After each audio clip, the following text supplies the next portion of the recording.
cool way to do a fade. I haven't figured that out yet. Let me know if everything's okay with the sound and everything else. And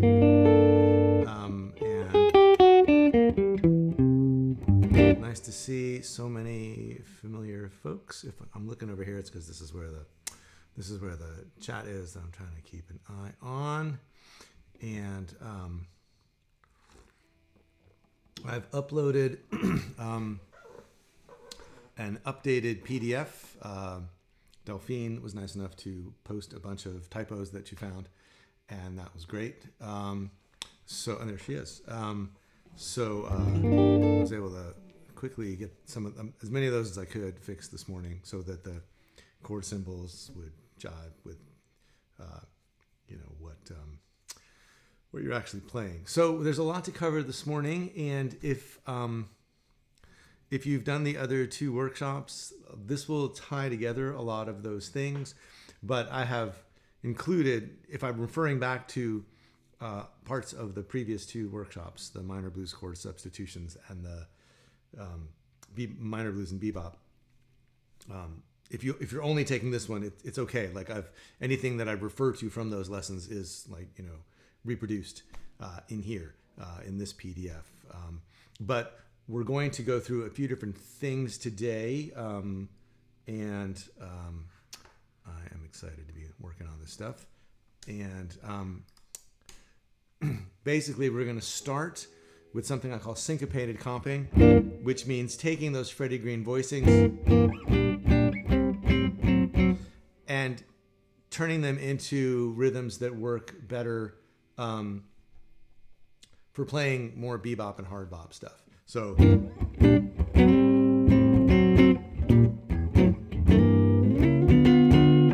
right, I mean, you don't hear any time, past the swing era, you don't hear that, right? Unless you're doing like sort of a period thing, like you're in a band that's like doing, 30s jazz or something. So we're going to take those and we're going to look at some different syncopations for that, and then we'll look at how to take those voicings and put them on the top four strings so that you have the kind of voicings that you can use for what we're going to do more of today, which are the next two items on the list, which are soloing with chord hits,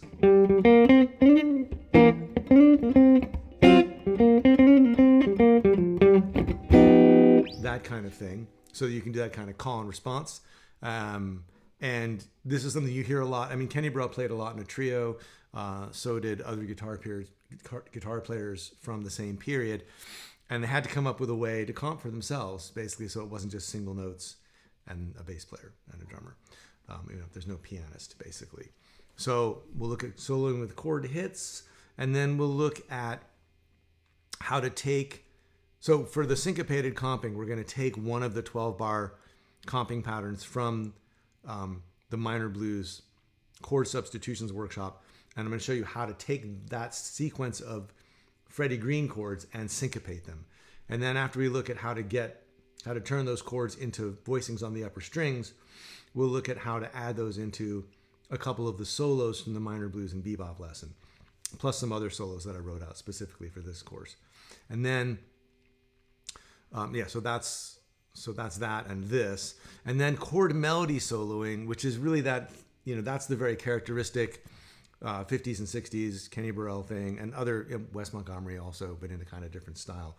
But the idea of actually playing the melody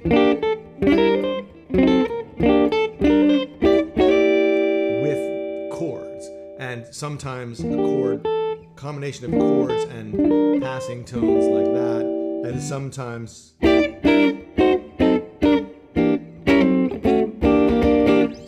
just the chords, like a block chord style is what that's called.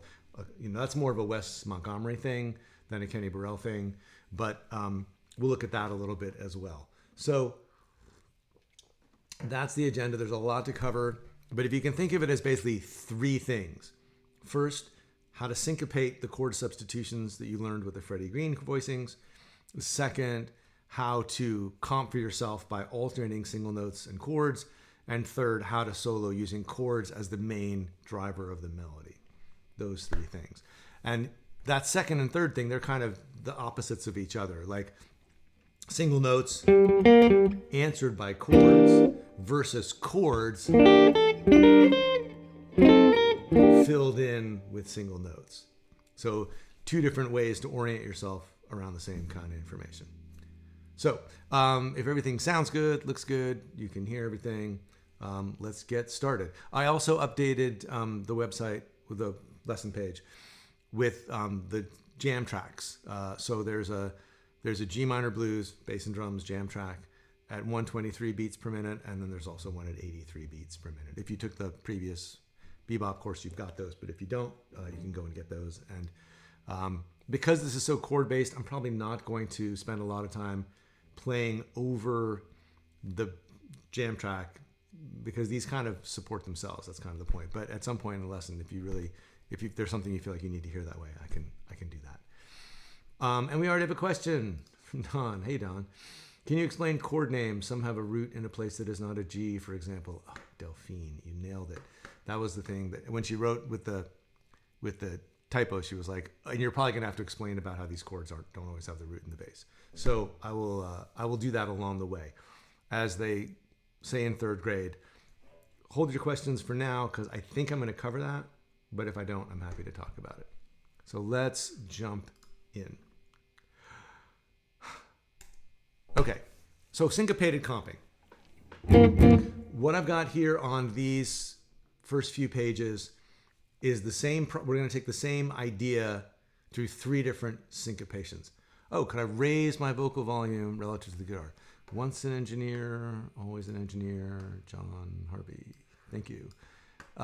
Yes, I'd be happy to do that. Check 1, 2. Hey, 1, 2, 1, 2. Tell me how that is. And here's the guitar. Let me turn this down a little bit over here. Is that all right?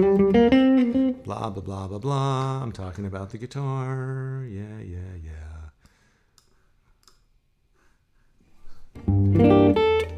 John, let me know if that's better. Cool. John Harvey, by the way, an outstanding and very musical engineer and producer. We've worked on a bunch of projects together. If you need a place to go record in Knoxville, Top Hat Studios. Go there now. They're awesome. Okay. Syncopated comping. So, okay, good. Okay, so basically we're going to, just as an example, take this G minor 6 chord. I'm still getting some feedback here. We're going to take this G minor 6 voicing, root 6, flat third, basic Freddie Green chord. We're still going to do the damping, where you really only want to hear those three notes. And here are three different kinds of syncopation patterns. So as opposed to doing like that, the first one we're going to play on the 1 and the and of 2. So 1 and 2 and all the way through. That's one kind of pattern we can do. Now this syncopation is really common, and it's going to show up in both of these patterns. In this, starting on the offbeat pattern, it's going to be on the second bar, but we're going to start with this, with the and of 1, the and of 2, 3 and. So 1 and 2 and 3 and 4 and 1 and 2 and 3 and 4 and then finish it with 1 and 2 and.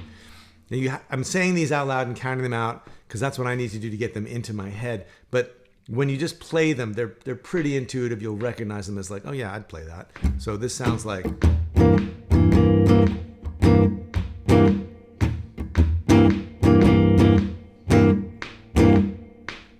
and 2 and 3 and 4 and 1 and 2 and 3 and 4 and.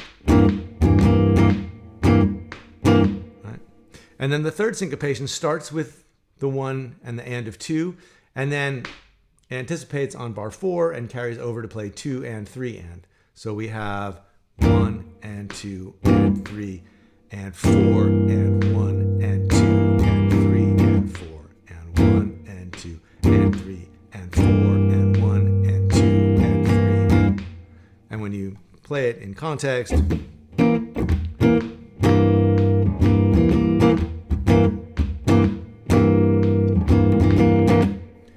Now you could also start to like, mix and match and combine these, right? Like you could, and if you do the fingerstyle 5, and you've heard me yelling about permutations for months now, you could start here, you could play 2 bars like this and then go here. So that would sound like,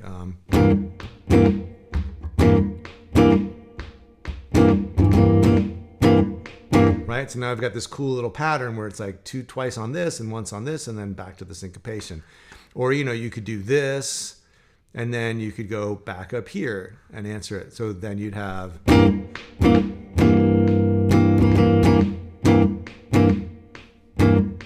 right?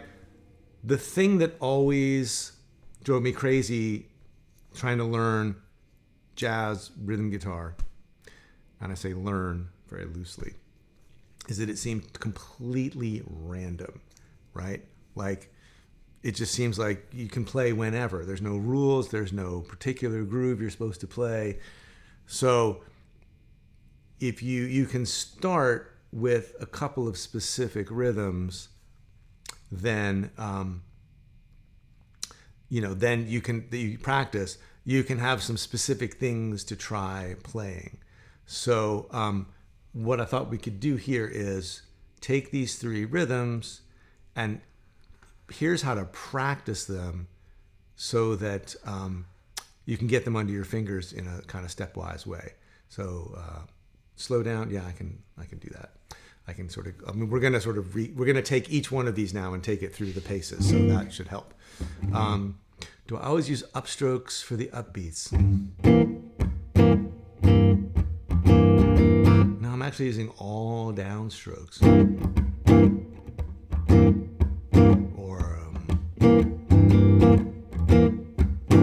It's all downstrokes. I don't know if that's because it's sort of a development from the 4 to the bar thing or what. I'm not sure. But so we can take this G minor 6, and so here we have it over the first comping pattern.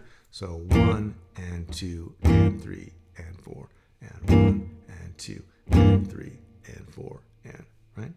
Now the next thing to do would be to change chord. So a real easy move is to go from G minor 6 to D7 over A, because you're just moving the whole shape up 2 frets. So you could have 1 and 2 and 3 and 4 and 1 and 2 and 3 and 4 and 2. Right? And practice like that so that you can, because once you get the right hand, then you need to start coordinating. Well, I got to do 2 things at once, right? I got to keep this rhythm going, and I got to move this around.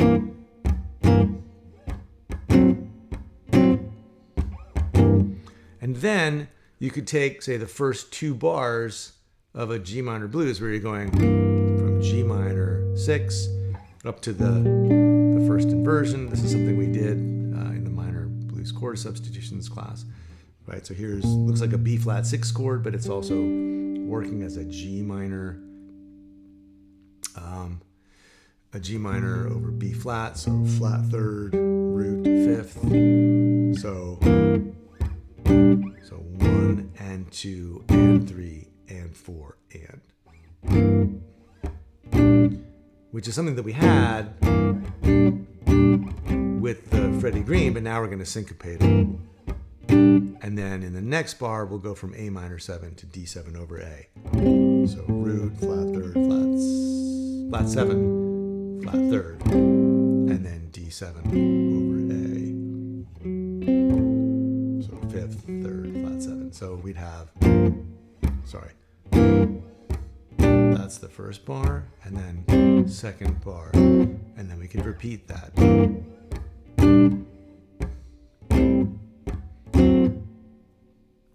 That. Yeah, Jamie, I wish I had some cool names. These are probably, if I had done more homework, they're probably basically clave rhythms, which is that the Latin rhythms that come into American music through, like, from Cuba up through New Orleans and all this stuff. But I mean, like, the clave,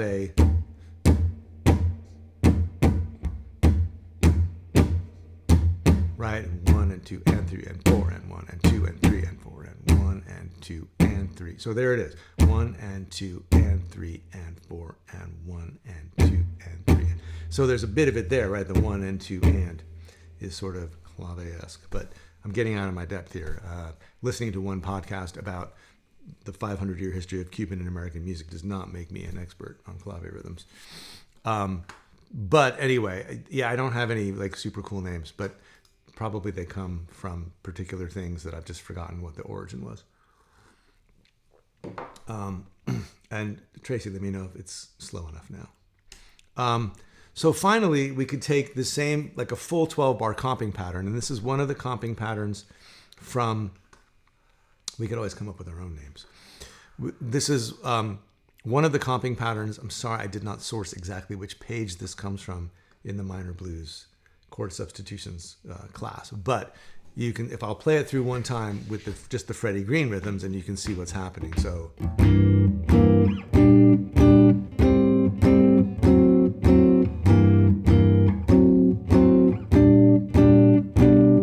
Second line.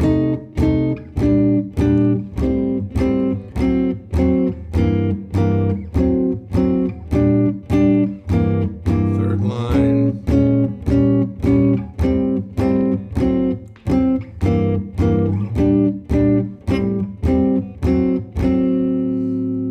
Charleston rhythm. Yeah, I guess, yeah, you're right. Yeah, see, I learned stuff too. So that's it. With those are the chords with the Freddie Green. Now all you have to do to syncopate them like this is in every measure, you know, right? We were doing 2 chords per beat. 1, 2, 3, 4, 1, 2, 3, 4. So now you just take the first chord and put it on the downbeat, and you take the second chord and put it on the and of 2. All the way through. So you get this. 1, 2, 3, and.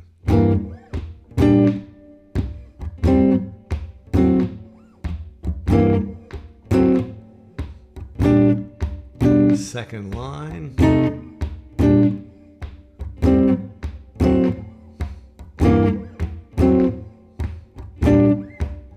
Third line.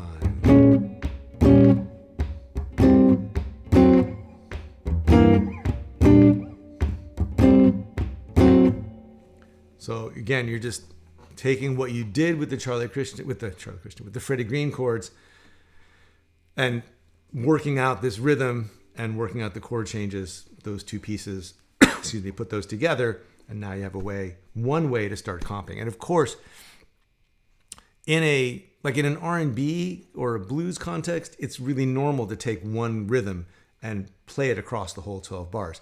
It's not what you hear when you listen to people like Joe Pass and Herb Ellis and Wes or anybody like that. It's much more improvisatory, but as ever, to me, the path to improvisation is working out some specific combinations and having the fluency to be able to take every voicing in this page of chords and apply that one rhythm. Then you can start to like mess with it. So let's look at that second syncopation. So now we have, right? So 1 and 2 and 3 and 4 and 1 and 2 and 3 and 4 and so we can again apply that to 2 chords. Play it on G, play it on D7, and then go up to the D7 for the 1 and 2 and 3 and 4 and. So now we have a 2-bar idea, and we're spreading it out over 2 chords.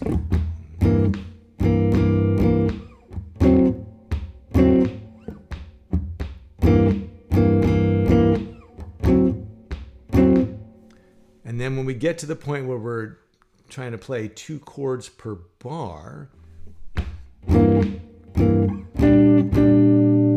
have to split the idea up over 2 chords. So I've drawn these blue boxes like to kind of point to, like, you know, on the first downbeat on 1 or on the end of 1, you play the first chord and then you play that on the 1 and basically. So, and then when you get to here on the 3 and, you're going to move to the second chord voicing. So again, we're just taking these 2 chords and splitting them up over the bar. So instead of playing 1, 2, 3, 4, we're playing 1 and 2 and 3 and 4 and. So stretching out the first one, condensing the second one, but still just splitting it up. And so you're going to apply that all the way through. Well, you're going to apply it to the first bar. And then when you get to the next bar, here you've got the syncopation of 1 and then on the and of 2. So you're going to play 1 and 2 and 3 and 4 and. So dividing up these 4 chords over these 2 bars gives us and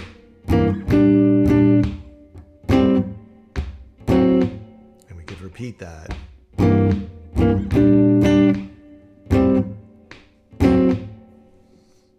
So now, I mean, it's a little trickier because there's 2 measures worth of differing rhythms.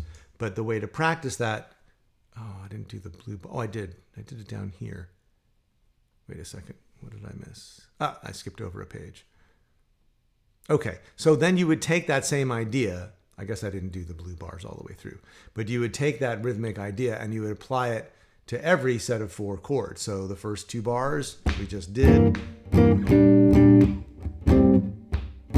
And then the next 2 bars, well, you're just taking it and applying. So this goes with the and of 1 and the and of 2. This goes with 3 and. This goes with 1. This goes with the and of 3. So you could follow, because it's a repetitive right hand pattern and we're always having 2 chord voicings per bar, we could have the whole thing sound like this.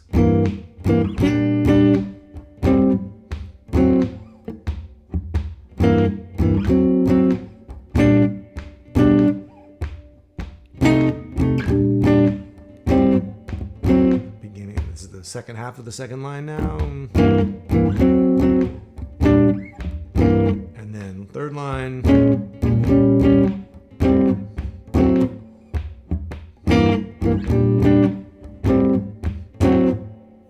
And again, just trying to dial in this particular rhythm for this set of chords.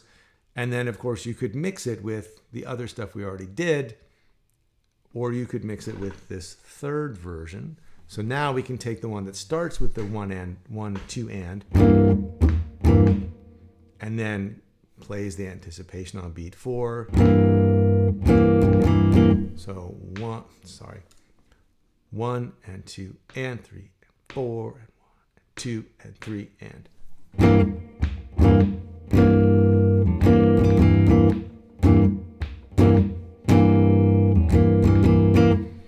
And we could split that up over 2 bars like this. We'd come into the second chord on 4. Oh, sorry.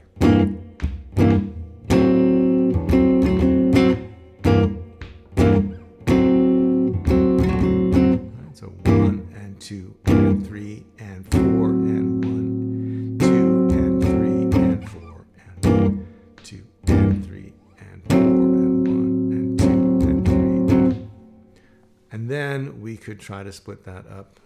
Mercy. Again, over a 2-bar span, we'd have 1 and 2 and 3 and 4 and 1 and 2 and 3 and 4 and.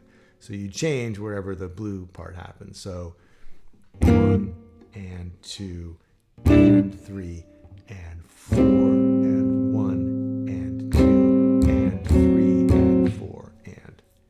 So the whole line would sound like, if you just played that as an exercise.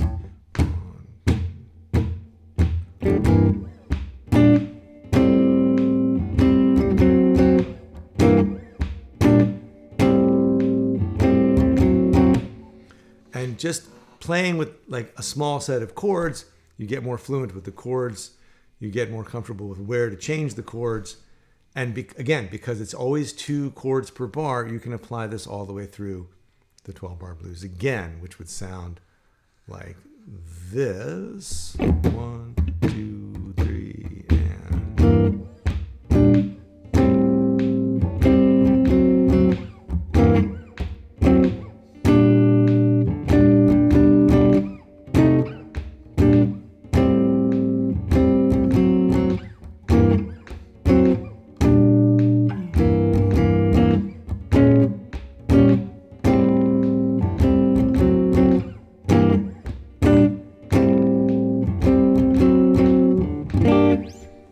And so that's a few different ways to syncopate those chords.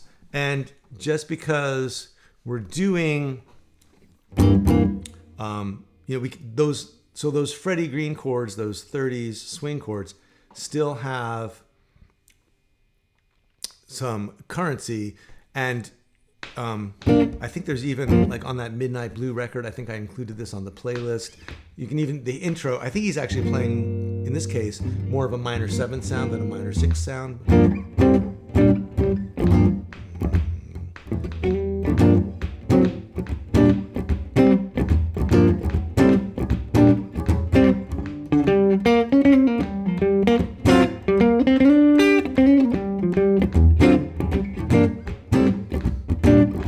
But like that's like the Kenny Burrell intro, is like playing these chords down in this register. Now, having said that, you can also strip out the root or the lowest note and just play these on the second, the 4th and 3rd string. So, you know, if you took that same pattern of, or actually this one.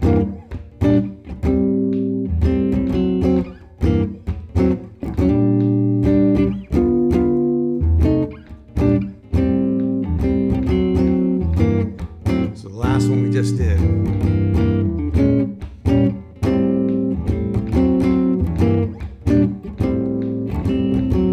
I wrote this one out just in tab with just the actual middle strings, the 4th and the 3rd string. And so this would sound like this.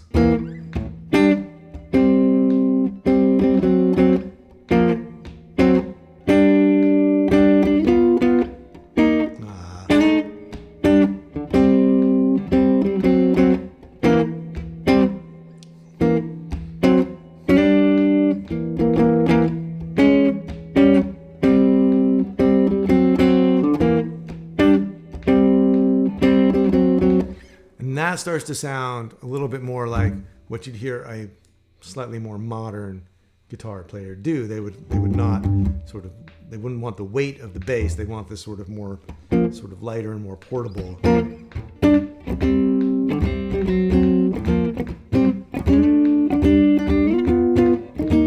Right? And if you ever watch someone do that, it doesn't look like chords, right? It just looks like a bunch of double stops, and you're like, where do those come from? And all it is, I mean, if you know these chords, then you know those chords, because it's just the same voicings with the root, with the low string taken out. So this is basically the exact same thing as this. Same rhythm, same voicings, just leaving out the low string. And it's a little vague because, you know, what's this? I mean, you kind of need that flat 3rd in there to tell you, oh yeah, this is not just a power chord, right? But in context, you kind of know what it is. So you can look at this as a concrete example of how to do that. And then you can go back through I mean, you don't have to, because I hate that whole like do this in every key thing, but like you've got a ton of ways to get through the G minor blues with the Freddie Green chords from the minor blues chord substitutions class. You can apply these 3 rhythms and this idea of stripping out the 6th string to all of those. And so if you have a bunch of different ways to comp through the blues already using the 4 to the bar, you now have, you know, I don't know, somewhere between half a dozen and a dozen ways recombining those syncopations. You can start with just one syncopation. You can go to like a 2-bar syncopation. You can mix and match them. And between that, you can see how rhythm guitar starts to become as fluid and interesting as soloing when you have this many chord substitutions to go through and this many different rhythms. The danger is that it becomes sort of vague and washy, right? Like where you're just kind of playing no specific rhythms and not really sure exactly what chords to play. So I recommend, going through these very specific examples first to really hardwire in some specific ways to play through the changes and then start to swap it in, you know, a couple bars at a time. Oh, I like this voicing. Oh, I like this rhythm better, you know, and sort of, you know, filter out the parts that you like. Comment from Bruce. Starting to sound like a vampire shout chorus patterns. Yeah, where do you think I get these things from? They're totally swiped from blues and jazz. You know, when we're sitting in like a minor key, like...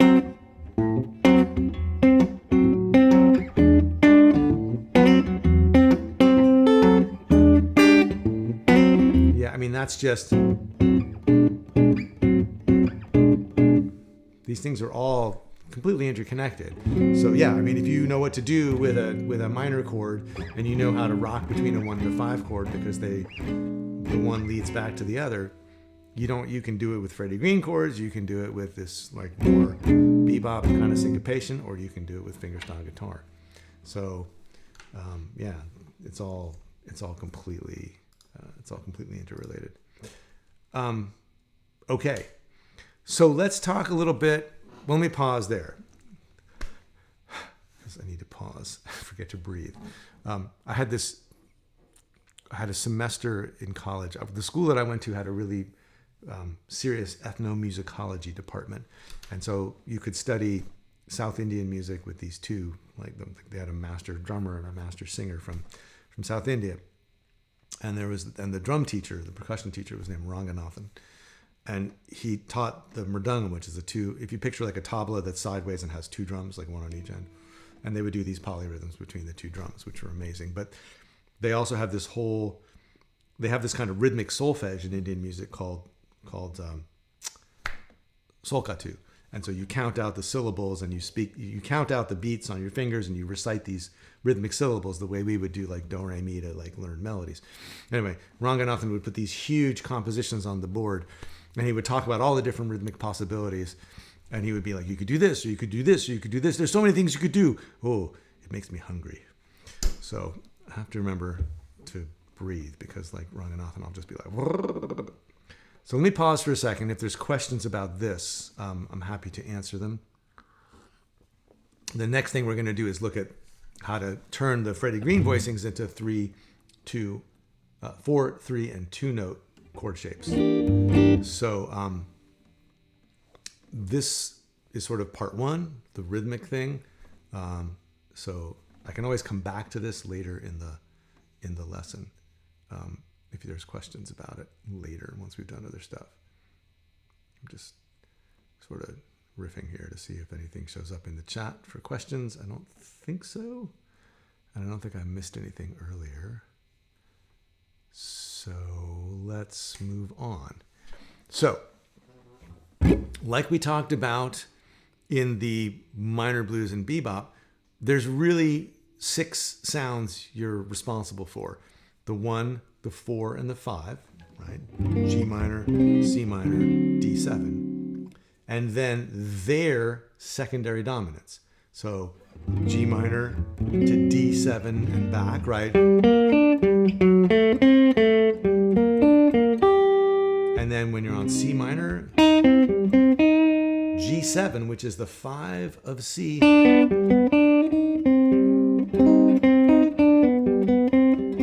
And then when you're on D7, how do we get there? E flat 7, which is the tritone substitution for A7, which is the 5 of D. So basically D7 and E flat 7.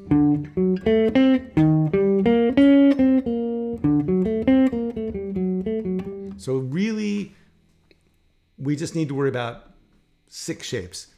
2 more extra ones with E flat, basically the 2 chord that goes with E flat, so B flat minor and B flat minor 7 to E flat, and then the A minor 7, the 2 chord that goes with the 5 chord that is D7. So we're going to see some of those voicings too. But let's start off with just 1 chord voicings, and I'll try to answer the question about where's the root in all of this. So if we take this Freddie Green voicing for G minor 6 and we move it up and we keep the 4th string and the 3rd string, which have the 6th and the flat 3rd, then we need the 5th and the root. That'll finish out the chord. And that just looks like the top part of a G minor bar chord, right? right? We've taken the top 3 notes and kept them, and then we've put the 6th on the bottom.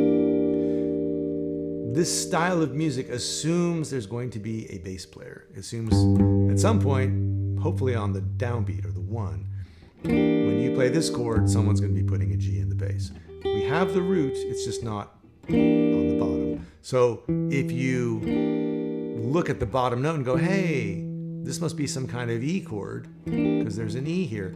Yeah, it can be. It can be an E minor 7 flat 5 chord. But we are thinking of it as a G, and we do have a G here. So this is our G minor 6.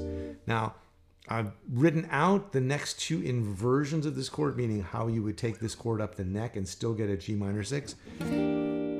If you ever want to work out inversions for yourself, and as it were, own the means of production,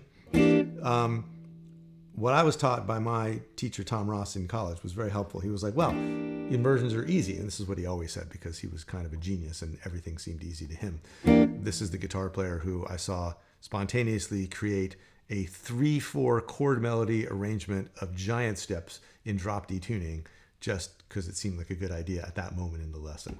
So, but this was a more down-to-earth piece of advice. And what he said was there's 4 notes in most jazz chords, right? At basic, like we got the root, the flat 3rd, the 5th, and the 6th. So on each string, just go up to the next note in the chord. So if you've got the 6th here, root 3, 5, 6, the next note up is the next root. So go from 6 to root. Flat 3rd, the next note up in the chord is the 5th, from the flat 3rd to the 5th. And then here's the 5th, the next note up from the 5th in this chord, root 3, 5, 6. Go to the 6th, and then the root on top. The next note up is the 3rd, root 3rd. So that gives us this, a very lovely sound. These are going to be hard to grab at first, probably, because they're new shapes often. But I love the sound of this, particularly because you have the 5 and the 6 against each other. So you have this dissonance kind of hidden inside this otherwise seemingly innocuous chord. Right, so here's G minor 6, and then here's the 2nd chord, the one that I'm playing right now. And then if we take that same logic and go up, there's 2 different ways we can think about this voicing. The 9th version, G minor 9, is the more colorful version. But the exact inversion, if we took every note here and moved it up to the next note, it would actually be this, which looks like this. We'd have a root here with a bar, G minor 6. But if we take the root and we move it up a whole step, we get a 9. So then we have the 9 substitutes for the root. So we have this voicing. And I'm going to use these interchangeably, but I've notated when I'm using which. And then, if we want a G7 sound that's going to take us over to C minor, here's a G7 altered chord. G7 with the flat 7, the major 3rd, the flat 13, and the root. And we get this by thinking, okay, here's a G bar chord. Here's a G7 chord. I take my pinky off, right? And then I lose the bottom 2 strings. I have the 7th, the 3rd, the 5th, and the root. Now if I put in the 1, 2, 3, 4, 5, 6th note, I'd have a G6 chord, hello BB King. And if I take the 6th, if I keep the flat 7 and I do the 3rd and I take the 6th, which is also the 13th, it's the 13th because, excuse me, if I count 1, 2, 3, 4, 5, 6, 7, 8, octave, 9, 10, 11, 12, 13. 13 and 6 are the same thing, but the 13 is the 6th when it's above a 7th that's already in the chord. If I take that 13th and I lower it a half step, I've flatted it. Voila, G7 with a flat 13. It's called altered because ordinarily in the scale this chord comes from, it would be a major 6th up from the root, or major 13th up from the root, but it's flatted. It's been altered from what would naturally occur in the key that chord's derived from. So there's our voicings, our 4-note voicings for G minor, and then here's our G7-13, which would take us over to C. So here's our 1 chord sorted out. Now for the 4 chord, we can use the same shapes, just upside down in a different place. So here's G minor, here's C minor 9. Right here would be C, flat third, 6, 9, and root. Or we could have flat third, 6, root 5th, for just C minor over here, right? Just again, I've shadowed in the root here. And then we go up to C minor 6. Here's where things get really weird. This looks a lot like an A minor 7 flat 5, and it's actually the same thing. It just depends on what you think of as the root. I'm going to talk about this more in a minute. Excuse me. But if you picture a C minor chord, right, and then you just take the top 4 strings, and then you put the 1, 2, 3, 4, 5, 6 on top. It's a C minor 6 chord, and the root is right here. And then we can go up here. This is just like G minor 6, only we've moved it up. Now it's a C minor 6, flat 3, major 6, flat 3, 5, and root. And here we can also put a 9 on top, right? We can take the root and turn it into, put the 9 on top. So now we've got major 6, flat third, 5th, and major 9.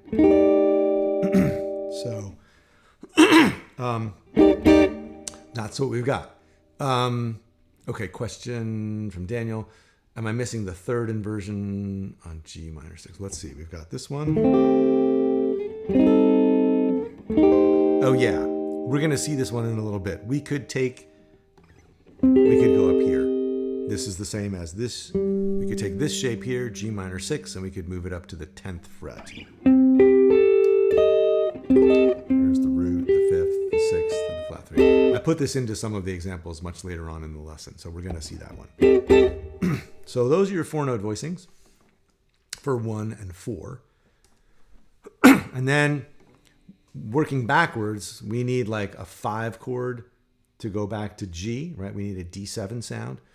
And we need an E flat 7 kind of sound to take us to D. Like that's the E flat 7 or E flat 9 or E flat 13 is the tritone substitution for the 5 chord of D. So, and then we can sort of wind up behind, you can go backwards, and let me do it in this key first. The reason we can have an A minor 7 is because, or an A minor 7 flat 5, is because if we are thinking of D7 as the 5 of G minor, which it is, and it's going to resolve back, the thinking goes, okay, this is great that we have the 5 taking us back to 1. Could we set up the 5 with another chord that's in the key that we're going to, just like D is in the key of G, taking us back? What if we took the 2 chord and played the 2 and the 5 to the 1 of G?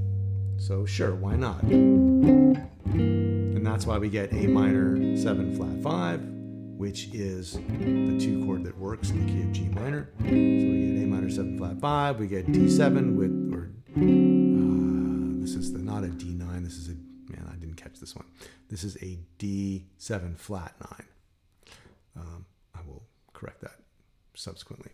And then back to G minor. So if we can do that, if we can do A minor, some kind of A minor to D7 to G, if we're using E flat 7 as a 5 chord, as the 5 of D, then we can do the same kind of thing of going, oh, well, if we can do A minor to D7, why can't we do B flat 7 to E flat 7? Imagining that we're on our way to this A flat chord, which we're not, but it's one of these sort of you imagine this place you're going to, you set it up with the 2 and a 5, and then you do something else with where you land. That's as far into it as I want to get. That's the basic idea.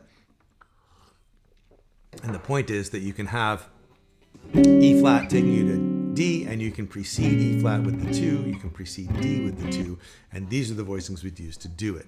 Here's B flat minor 7 on the top 4 strings. If you just picture this chord or this chord, my friends in New York used to call this the secret Santana chord, but there it is, flat 7, flat 3, 5th, and root, and then you drop one note, and you get E flat 9, the 3rd, flat 7, 9, and 5th of E flat. And then here is A minor 7 flat 5. Yes, it looks exactly like one of the C minor 6 inversions. This time though, this is the flat 7, the flat 3rd, the flat 5, and the root. And then D7 flat 9 looks just like a diminished shape, but it's related to this garden variety D7. If you picture this D7 shape, right? Or actually, let's go back even further. If you picture a C chord, and then you picture a C7 chord, and then you move that up a whole step, root 3, flat 7, root, and then you put the 5th on top, and then you take the root and raise it a half step to flat 9. There you go, D7 flat 9, incorrectly labeled here as D9, to be fixed soon. So we've got those 4 voicings, and then if we want to make them fancy, B flat minor, we can put the 9th on top, take the root and raise it a whole step, and then E flat 9, we can take the top note, the 5th, and raise it a whole step to make it the 13th.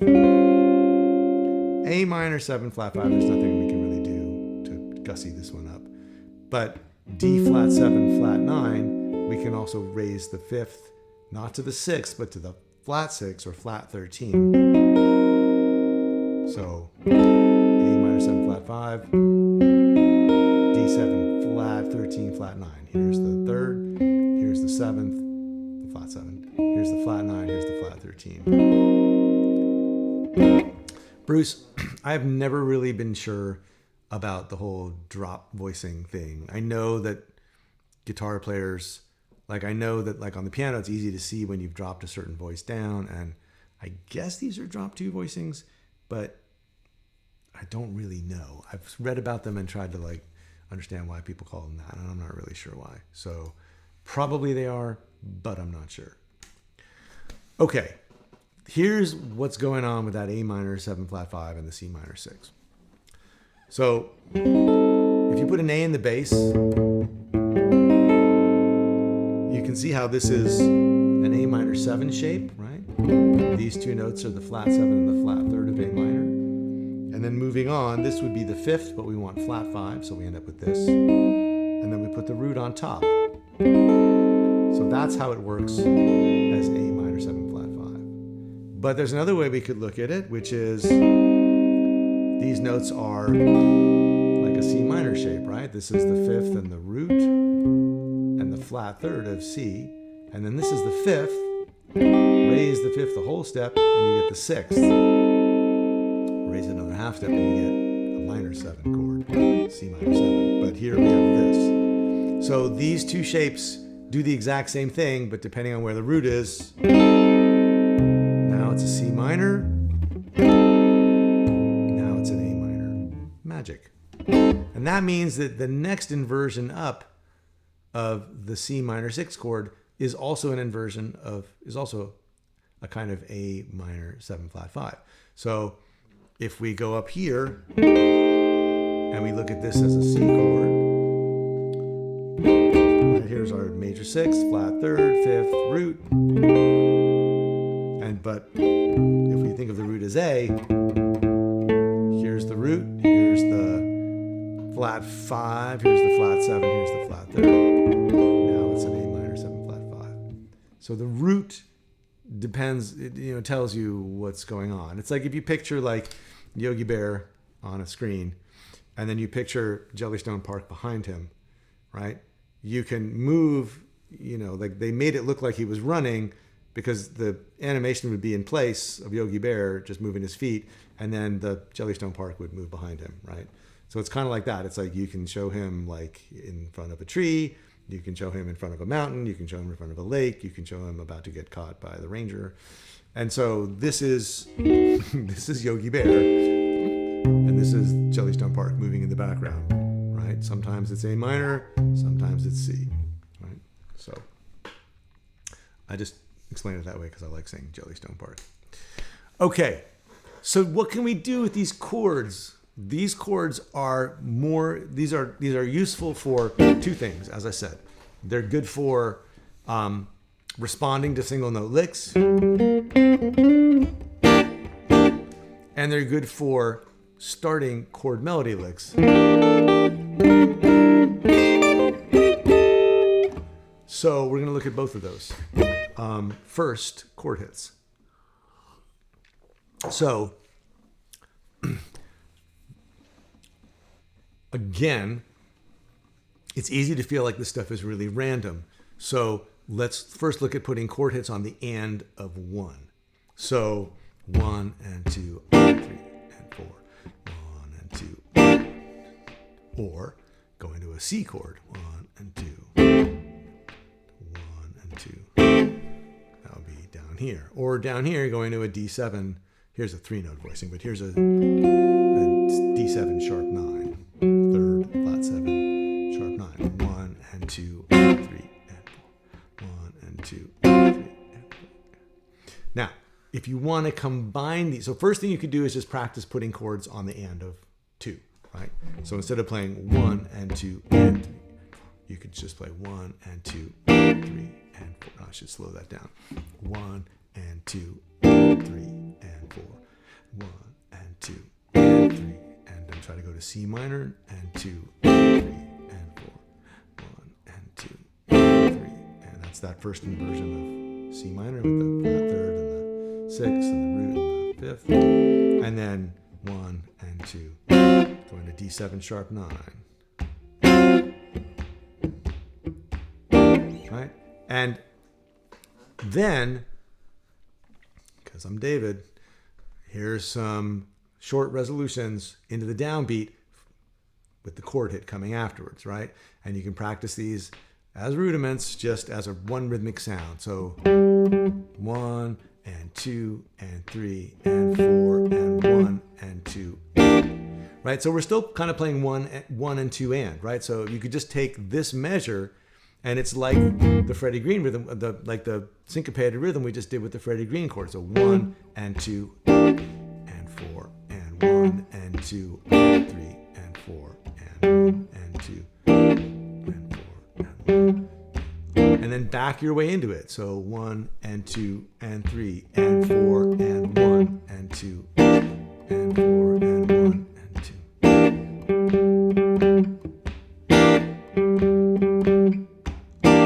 Because again, if you can nail the rhythm, if you can get that rhythm, that specific rhythm into your head, into your fingers, then the notes will follow. So once you have that rhythm on one note, then try playing a blues lick.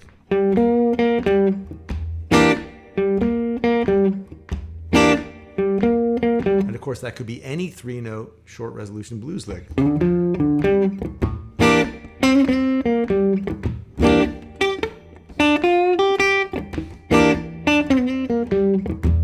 Right? So if you can do that little shape, you can do a bunch of variations. And then try going into the C chord, right? So land it on a C, why not? It's right there in the blues scale.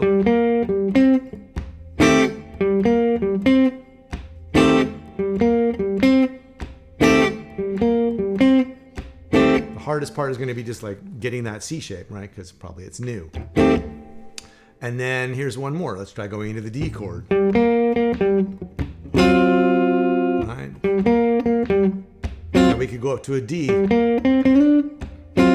but a lot of times, as we saw with the chord substitutions, you're going from G to D. So this lick resolves to G, and then there's our D7 that's taking us away and bringing us back.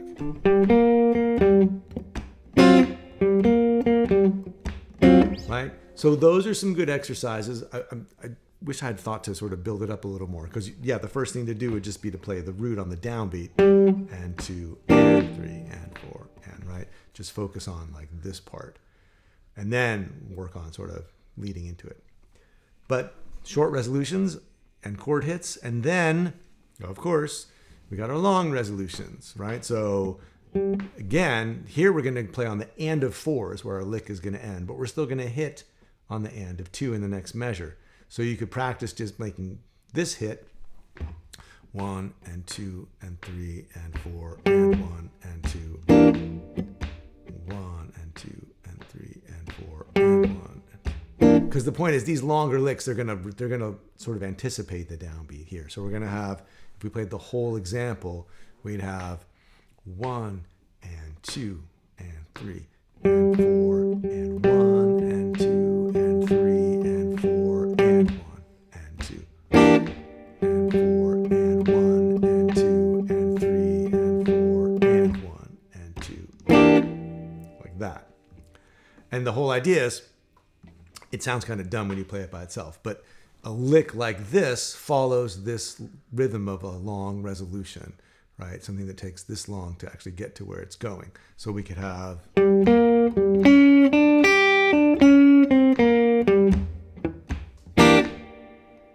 1, 3,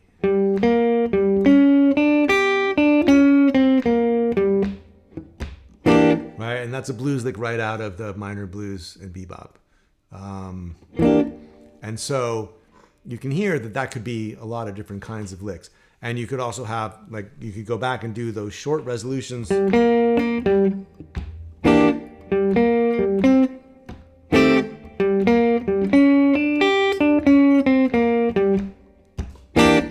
So we're basically taking the rhythmic architecture that we did in the minor blues and bebop of short resolutions and long resolutions to build up solos that have a kind of rhythmic integrity. And now we're figuring out where to drop in the chords into those solos. Okay, question from Delphine. About the C chord fingering, better to try it with 4 fingers or a bar with the first finger? Especially down here, I prefer the bar 9 times out of 10. And this is, to me, like a really wonky stretch with the pinky. Now, if you were further up the neck, you know, let's see. Yeah, that would be okay. But I still prefer the bar. That's my preference. But you know, I'm just one guy with a guitar, so you can do it how you want. Oh, hooray! I'm glad it's making you happy, Jamie. That's good. Okay, so I got ahead of myself here. No, I didn't. Okay, so let's look at how to get to, say, you know, the other thing we might want to do is, right, hit a big G7 chord at the end of the first line, right? So here's a slightly different blues lick, right? So kind of tagging the D7 a little bit, sort of this sound, like so. There's a bit of the D7 sound, and then hit the G7 flat 13, and I'm getting a little out of tune here. Hang on.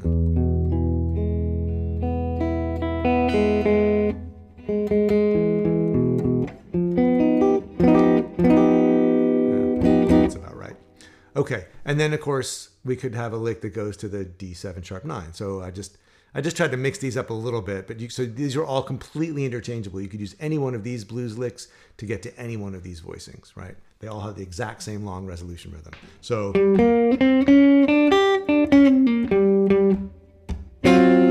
that's this last one here. So 1 and 2 and 3.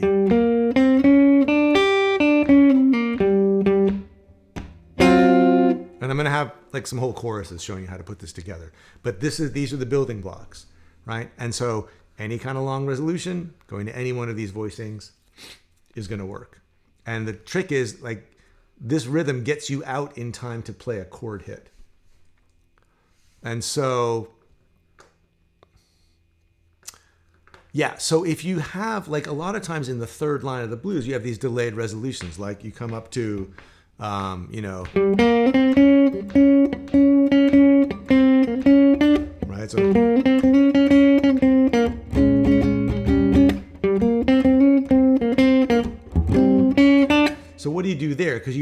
don't have an empty space to alternate between single notes and chords. So you have to be able to do this thing of using these little 2-note shapes to kind of tag a bit of a double stop that helps support and sounds like a chord hit, just along with the melody. So if we have, sorry, let's see, do this one more time. This is sort of the rudiment. There's still a little bit of motion, but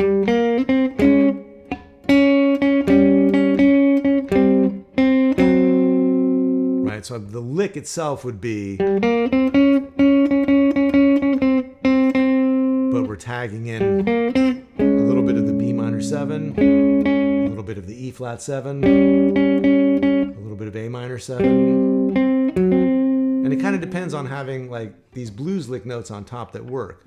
But so we could dress that up a little bit more like this. And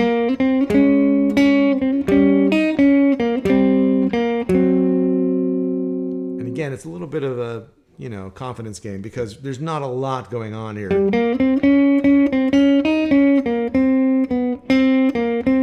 I'm really just hovering around the notes that I know are going to work. I got to make a little bit of an E flat shape. And then here's my A minor 7. But the lick itself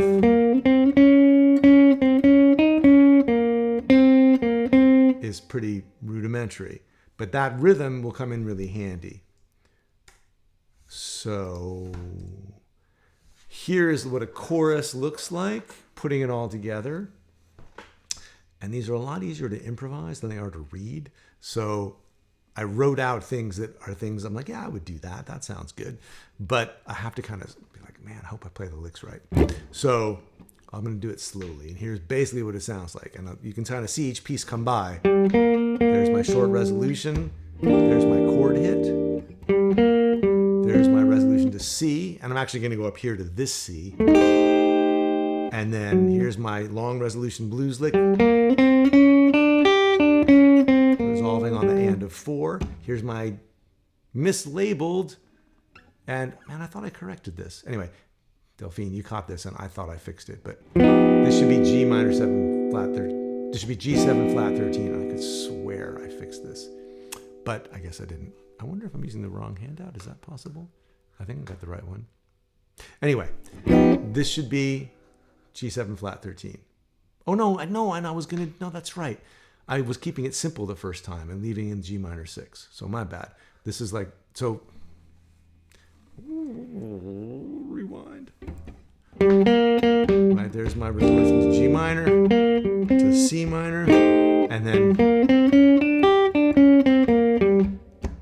I was keeping just a 1, 4, and 5 the first time. And then C minor, and then, well, one secondary dominant chord here. D7, taking you back to G minor. Same blues lick. And then here's the hitting the chords and supporting them with the double stops.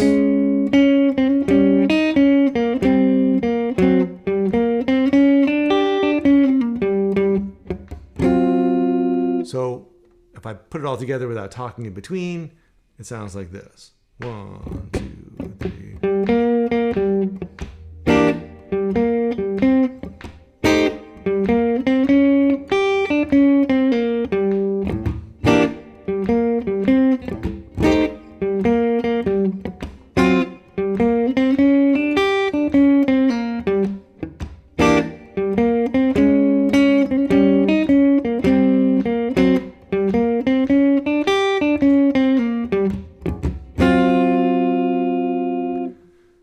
So that is basically it. There's a lot more, but if you get that, you've got the idea. And of course, one way you could go about this is just go back to the bebop lesson and take all your short and long resolutions, take your licks, and just try to fit in the licks in between the chord hits and treat the chord hits as a kind of rhythmic template and the licks go in between. However, here is one of the solos straight out of the minor blues and bebop lesson, right? And sometimes there's more going on than you can afford to fit chords in. Like, so what we have here, this solo without the chord, it sounds like this.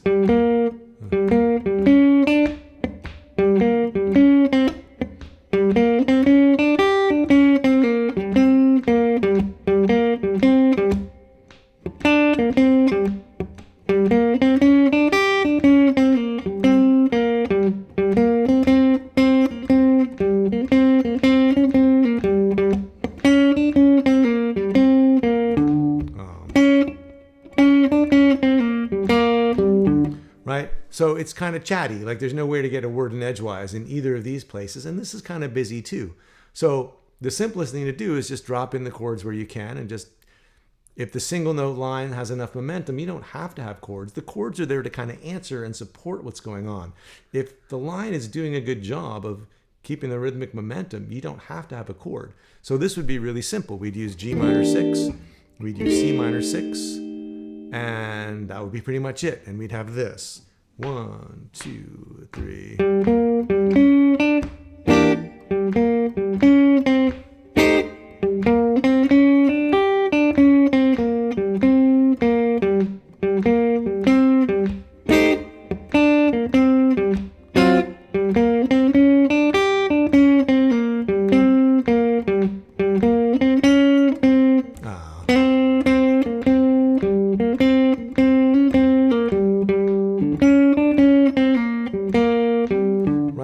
Going on. So those first two lines have the chord hits, but you don't really need anything else. Now let's look for we're going to do more with the solos, but let's look for a minute at some slightly more abbreviated chord shapes. So we can drop out the top string and get some tighter voicings where we only have 3 notes. And I'm really just kind of being careful how I pick. And I'm kind of letting up a little bit on the back end of this finger so that the top note is kind of damped. But it mostly comes down to just having a kind of careful stroke and relaxing your grip afterwards so you don't get the top note, at least on this voicing with the bar.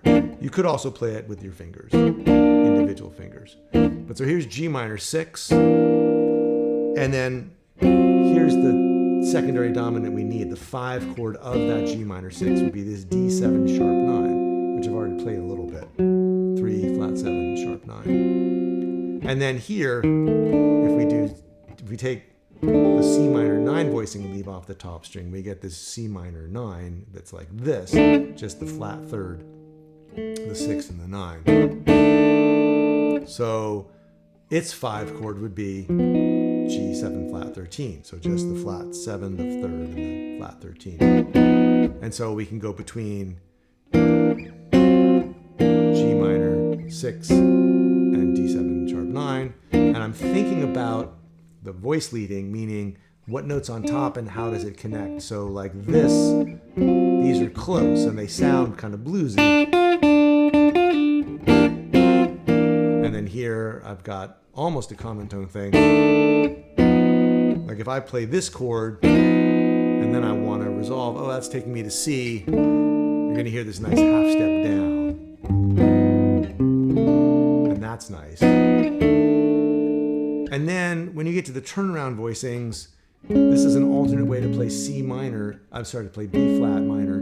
Instead of playing B flat minor 7, you can take this note down a whole step. Now it's the 4th or the 11th.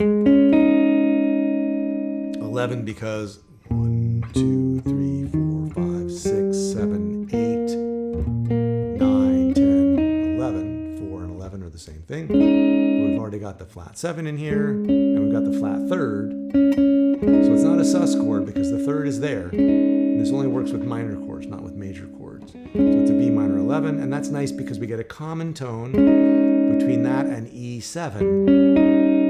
Again, this is like a rootless version of this E7 chord, but we can have this and then E flat 7. And we can do the same thing with A minor 11 to D7. Now, I wanted to point out that this A minor 11 ducks the issue of whether this is a minor 7 flat 5 chord or not, because here's the flat 5. And that's nice too, half step motion, right? From the the flat 5 of A down to the root of D, but A minor 11 gives us a common tone, like a note that stays the same on top. So these are nice, and they have a very kind of musical effect when you put them into play. We can also have 2-note versions of the chords. So again, now I wrote out one of these earlier. We were looking at it before like as dropping out the root of a Freddie Green voicing, but now we can look at it as stripping out everything but the bottom 2 notes of a 4-note chord. So here's our super abbreviated G minor 6. Here's our abbreviated D7. That's these first 2 chords. And then C minor 6. I wrote it as C minor 7. Why did I do that? Let me fix that. I'll go back and fix that one too. Flat 3rd and 6. This is really C minor 6. I don't know what I was thinking. And G7. And these you can see how useful they'd be because they're so small and tight, you know.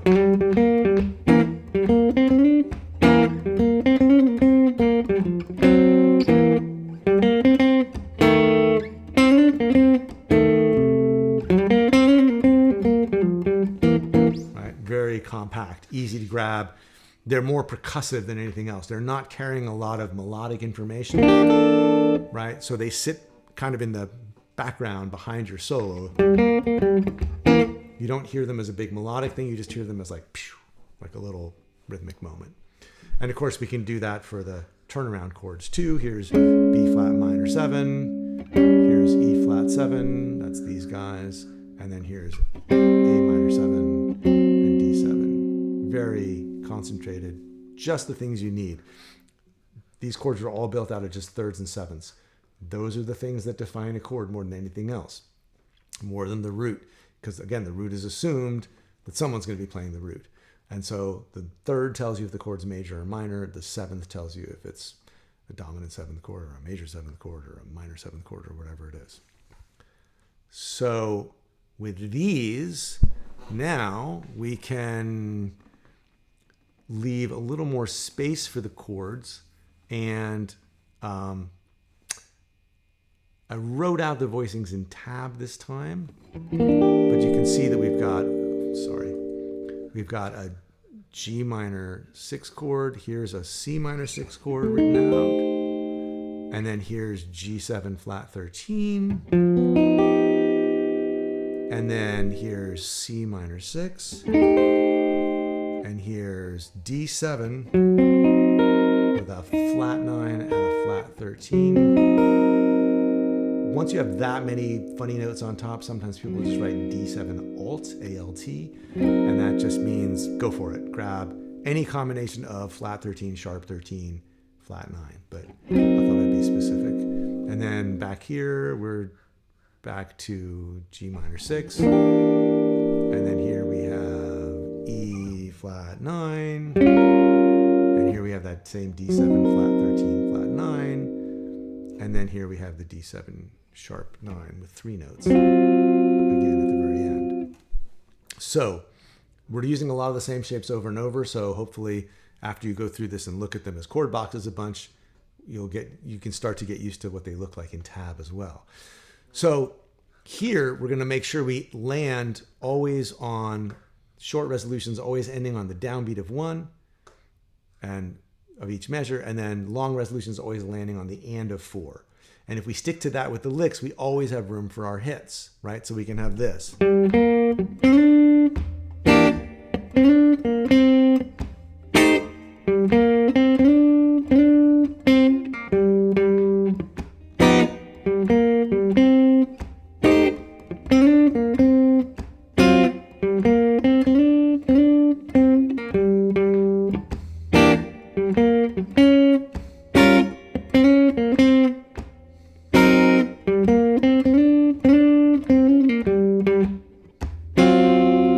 Again, for now, you can keep the licks simple, short resolutions, long resolutions. You can even use the same, I use the same long resolution every time because I'm always just playing over the G minor chord. And this is kind of a nice, it's got some slides, it's got this little quick hammer on and pull off blues lick.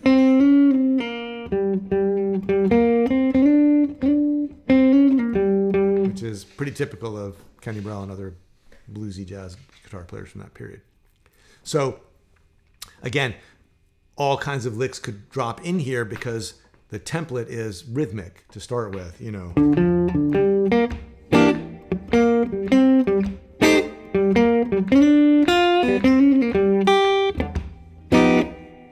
And so it could be different moves, but this gives you like a shape to work with. Now, this is one of the solos from the bebop lessons, spelling out the 1, 4, and 5. And you'll notice that the licks take up more space. The licks go on. They're these delayed resolutions, right? If I play the solo, you'll hear that everything drags over. They don't end neatly where they need to on the and of 4. So I want to show you a way to adapt those solos and drop chord voicings from those solos into the lessons, the licks you've already got. Basically by tightening up the resolutions, you know, that go into the 4th bar of each line. So the solo itself goes like this. 1, 2, 3.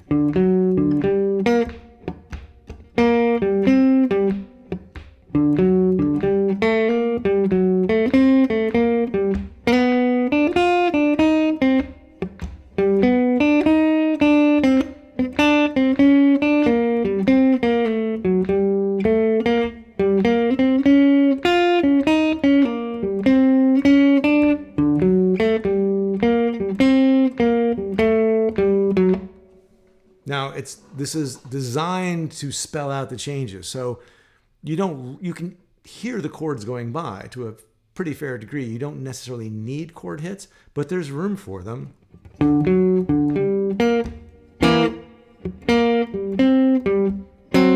So using a D7 like a 5 back to 1 instead of worrying about A minor or, you know, C minor or any of that. But then here's where things get tricky.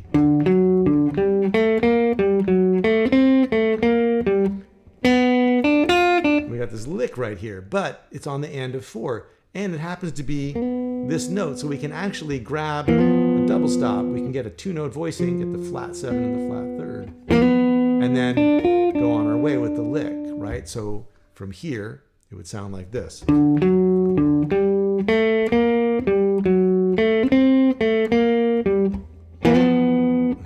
Gotta play it right though.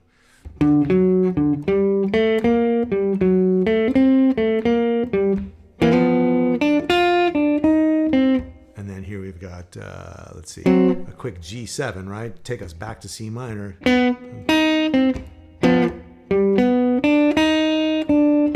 Now here's same thing. We're on the and of 2, and we have a note here that happens to line up with a D7, so we can support that. Now here, we're busy playing, so there's no room to make a hit. But if we just stop the lick on the root, right on the downbeat, and we just get rid of these 2 notes, then we can have, let's see, from here, we'd have, and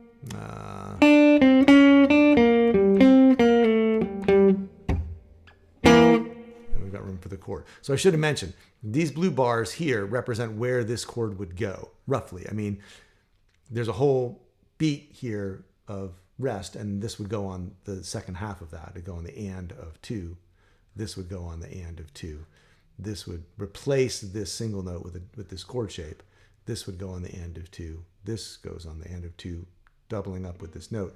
But here, we're dropping out these notes in favor of this chord. So instead of having, sorry,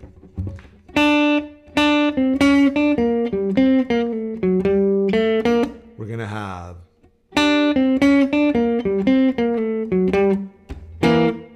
and it's going to replace those 2 notes. And then as we keep going, here we can drop in.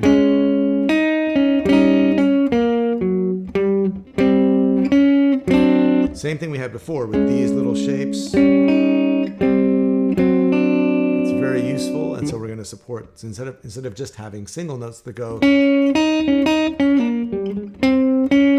we're going to have,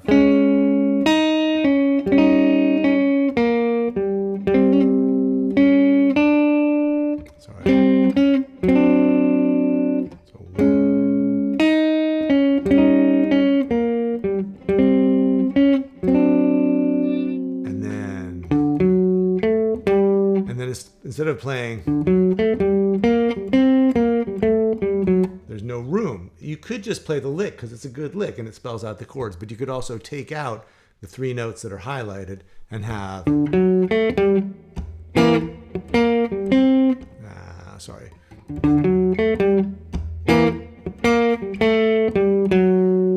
Right? And everything fits because you get the hit right here.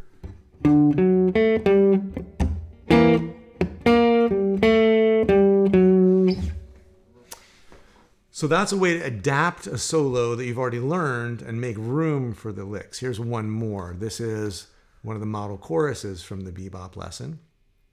And again, if there's no notes down here, then you replace the blue part with a chord hit. If there's an X, then you take out these notes and replace it. And if there's a chord over a note, then it means that this shape will match whatever's going on underneath. So the solo by itself is like this.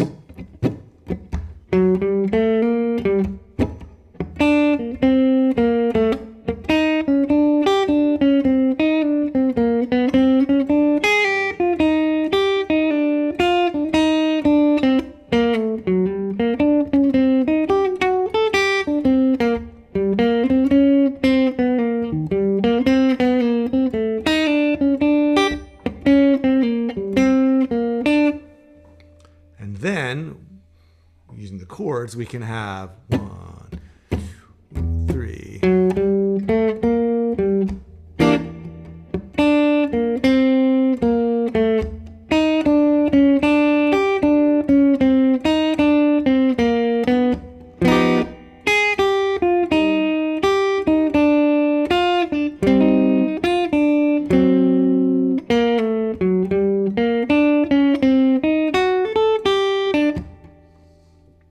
Which one is it? Oh, up here.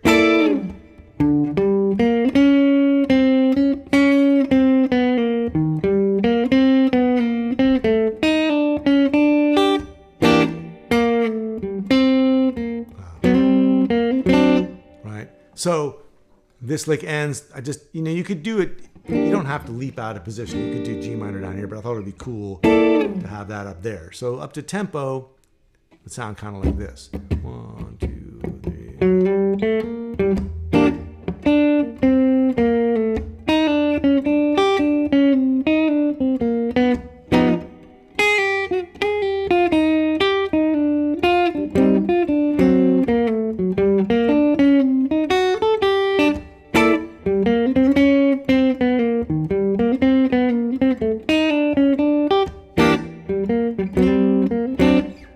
And here it's busy with single notes and it's spelling out the chords really nicely, so you don't have to worry about playing the chords, right? So it doesn't have to be super rigid like in those first couple examples where it was like always on the 1, always on the 1 or always on the and of 4 or whatever it is. It's flexible. But I wanted to show you how to take the solos we did that had these longer resolutions and cut them down to size so the licks still work, but you can drop in the chords where you want to. So that's what this is all about.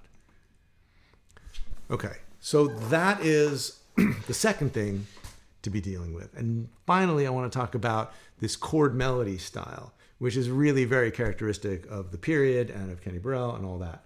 But if there's questions about any of this, we can pause and talk about it. Because it's a lot of information, and I'm just going to look through the chat. Let's see. No questions so far that we haven't talked about. So, okay. Well, let me keep going then. Stop that. Okay. So, here we're going to recap and look at these as tabbed out as opposed to chord boxes, right? But so here's our 3 main G minor 6 inversions. Going up the neck, here's the root on top, here's the 3rd on top, and here's the 5th on top. Now, if we use these melodically, there's 2 different ways that we can connect them up. because the first 5 notes of the G minor scale, if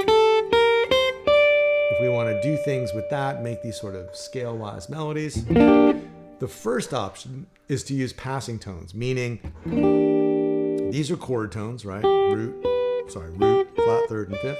The second is a passing tone. This is the third. Here's a passing tone, meaning it's passing between 2 chord tones. It's a scale tone, but we're not harmonizing it. So that's this option, to make melodies that way. Now there's another thing you can do where you can basically go between 1 and 5 and 1 and 5 and 1.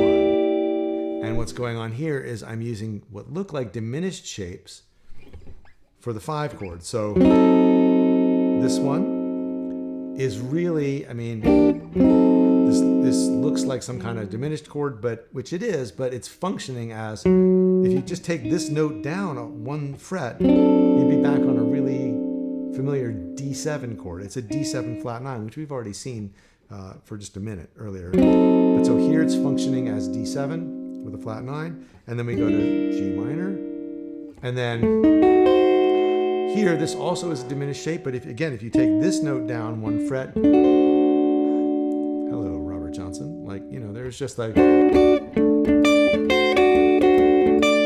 it's just a D7 shape, but we've made it into a D7 flat 9, and then we're here.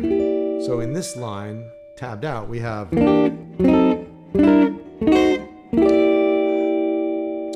and when you hear Wes Montgomery doing chord melody solos and you hear this, that's kind of what's going on. I mean, that's a terrible simplistic parody of Wes Montgomery, but you will hear him, you know,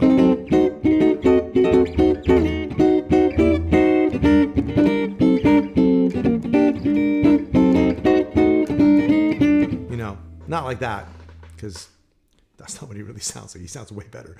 But it's that idea of having this chord being this sort of like universal, flexible thing that can move around a lot. And so finally, you know, this is just sort of the layout of where it is, but this is an example of what you can do with it. If you start on this voicing, you could have this voicing and then a passing, like a note that goes up, and then hit the D7 and go up. So the melody is, which is, you know,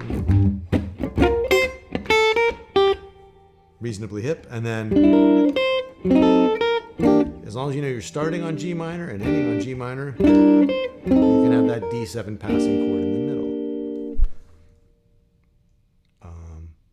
I'm going to pause here just because there were a couple questions. From Spence, I know that's not your first name, and I think it's Steve, but I'm probably screwing that up. These model chorus examples can be implemented with the past exercise from bebop, correct? Yes, that's the whole idea. You know, it's trying to show you how to take the bebop solos from that lesson and get the chords hits into them. And just how, for all of them, you're going to have to basically truncate those long resolutions a little bit, those delayed resolutions, and drop in the chords. But you can go back through the entire bebop lesson and drop in these chord hits. Okay, so let's look briefly at C minor also. So C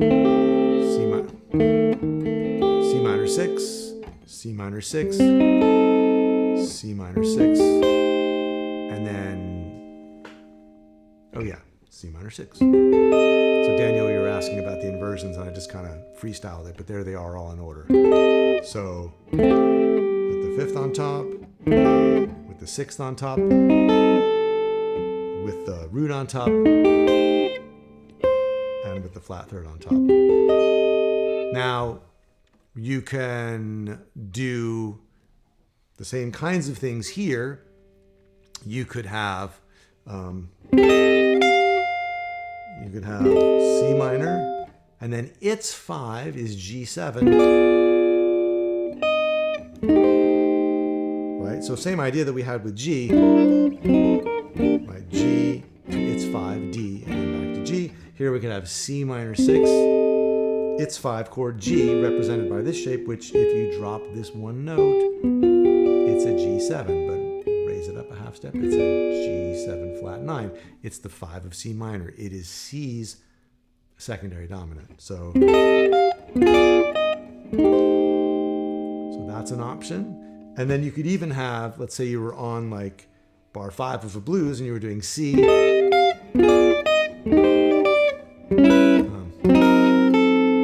that's this example. That D7 is going to take you back. So we'd have C minor, G, C, D7 altered, back to G minor, just like we did with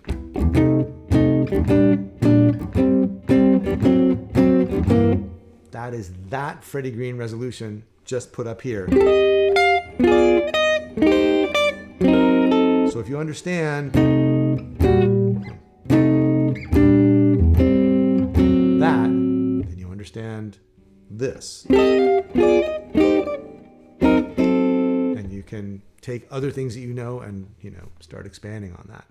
And then here's one more example. Let's see, what did I do here? Oh yeah. Okay, so here's a little bit of a cheat, right? We've been talking about how E flat leads to D7, and E flat is a tritone substitution for A7. So you could theoretically have C and then A7 taking you to D7. And then you could theoretically have C and then A7 taking you to D7, but you stop along the way and play the A minor 7 that takes you to D7. And if you think like that, then you get this. C,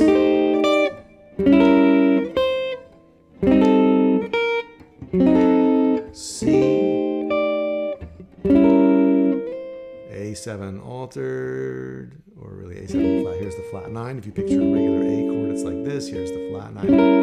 Here's A minor 7 flat 5. And here's D7 flat 9. So that's another way to do it.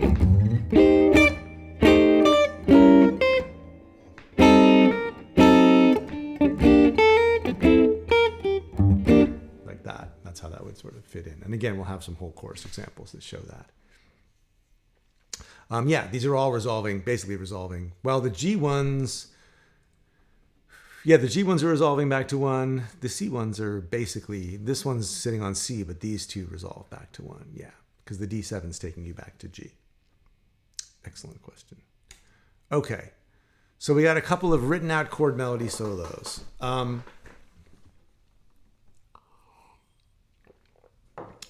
You could theoretically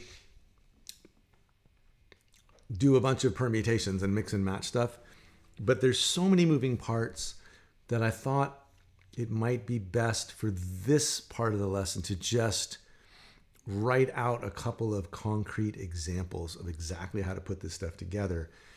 And then, that's a lot to digest. I did do one example at the end where you put single notes, Freddie Green voicings, and these upper 4-note and 3-note voicings together. 5-chord, well, the 5-chord is basically this, what I've been calling the turnaround chords, like the B flat, E flat, A minor, D7 stuff. And we're not going to move around a ton with that because there were so many variables I had to sort of pick and choose. So I wanted to prioritize what happens on the 1 and the 4 chord. But we're going to have a couple of moves coming up right now that do expand a little bit on what you can do over the turnaround. But the 5-chord, if you want to get around, you're going to be using these guys, these diminished ones. That's all 5 stuff, right?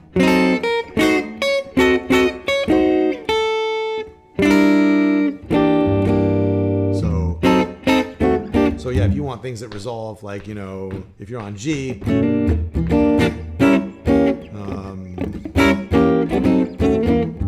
right, so there's your A7 flat 9, and there's an inversion of it, and then here's your D7 flat 9, and then back to G. So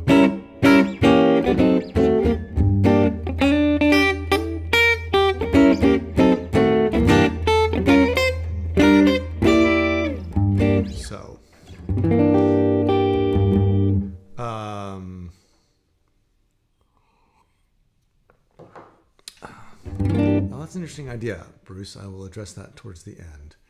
I have to figure out if I can get away with that under the copyright radar, because I'd love to do that.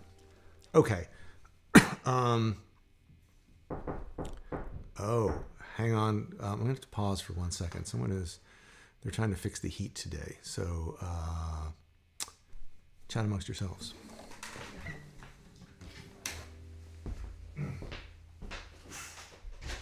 Hey, that's okay. I'm actually live streaming. Of course you are. Yeah, of course I am. Do you need to get in? Maybe in a second. Can you give me... Shit, are they here now? Yeah, but he's on that thing, so yeah. I'll be done at 12:30. Okay. I don't Yeah. want to waste your time. Well, yeah. We'll try to make that up. Okay, cool.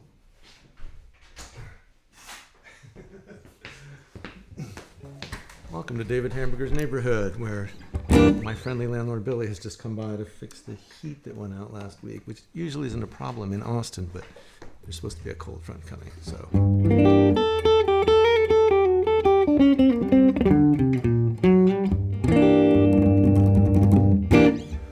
Oh, that's interesting. Okay, all right. Back to business. Everything's good. It's actually not freezing in here right now. It's kind of nice because it's kind of perfect, actually. Okay, so sorry. Oh yeah. So here's what those licks look like put into context. And I'm just going to go through it really slowly. So we'll start off. Again, it's a mix of single note and chord licks.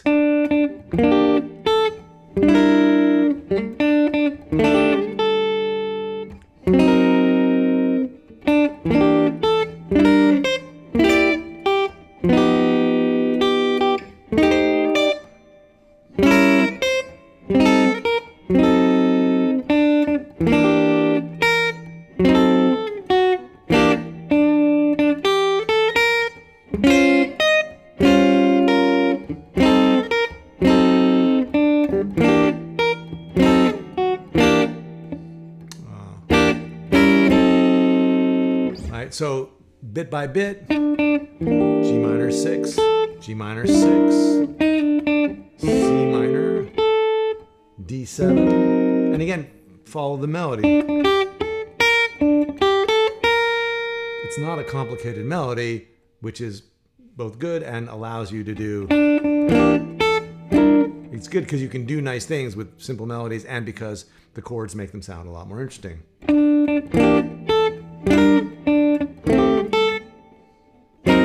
And so as far as what the harmony's doing, G minor, C minor, D7. Yeah, again, it's just the idea that, again, if you know the chord substitutions, think of this as a version of C minor and then D7. So we got the same thing here. And then the guitar just gets louder when you open the door to the control room. And then here we're just walking right up, right? Here's G minor, here's G minor, here's G minor, and we're just going up with a syncopation. Actually, we're going to G7 here, right? Because 5 of C minor. And then here's that funny A7 thing. A minor to G7, right? 2, 5. Taking me back to G minor. D7, right? 1, 5, 1. Now here's B flat minor. And then E flat 13. And then here's your 2, 5 again. With your older D. Let's see what's happening here. Oh yeah, just more inversions of taking you back around. So I'll try to do this in tempo. 1, 2, 3.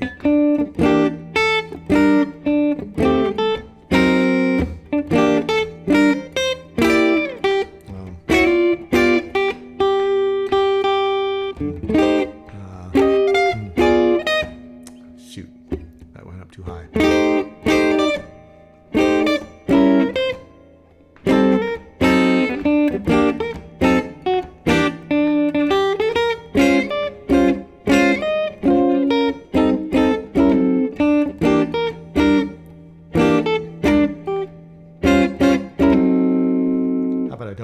into up tempo. But that's the idea.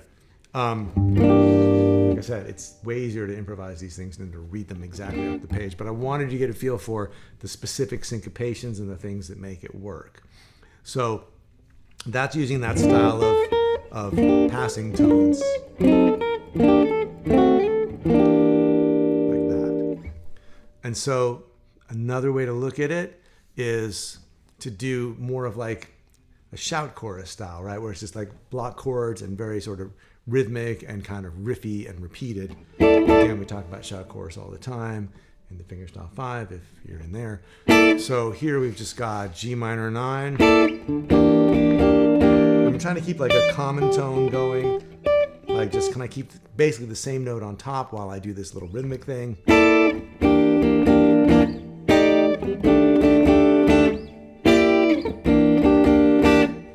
And then let's see what happens here. Oh yeah, same thing. And then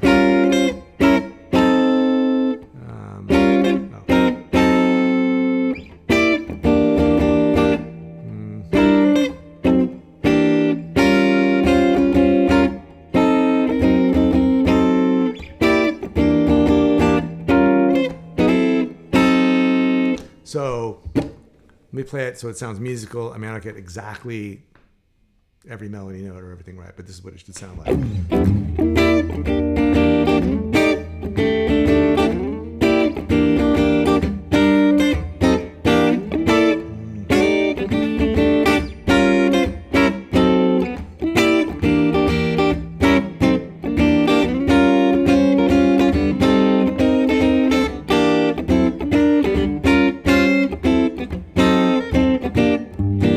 Sort of the feel of what's supposed to be happening, right?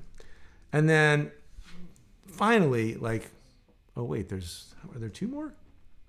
Oh gosh, there's two more. Okay, so this one, let's see, which one is this? This is, oh gosh, yeah. Okay, so this is like the diminished, like moving between the,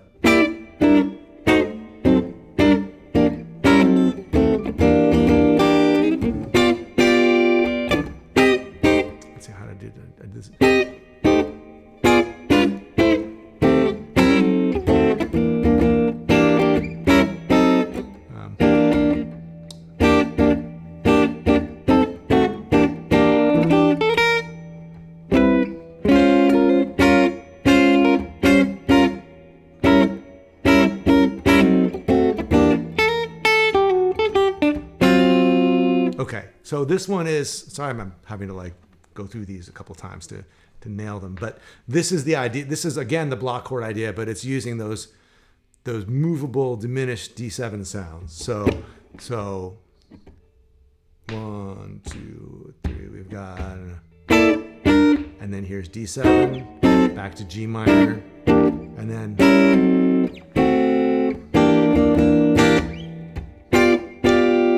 so that's G.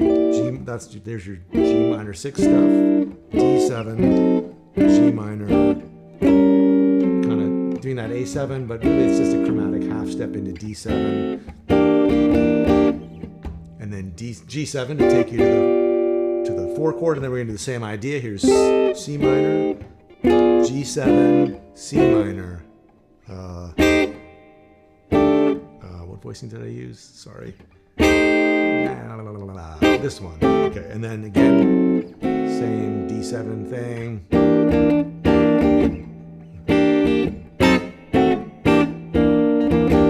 I'm kind of finessing the idea of like 4-note chord gets the root on top, 3-note version gets the 5th on top. And then here's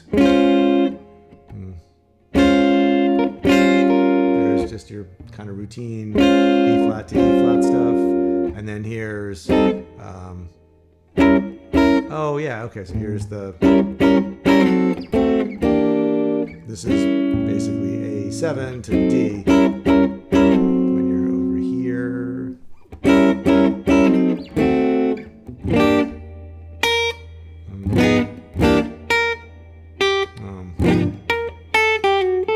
So a little like just back to G, and then end it with the D7 sharp 9, and you're out. So, let's see.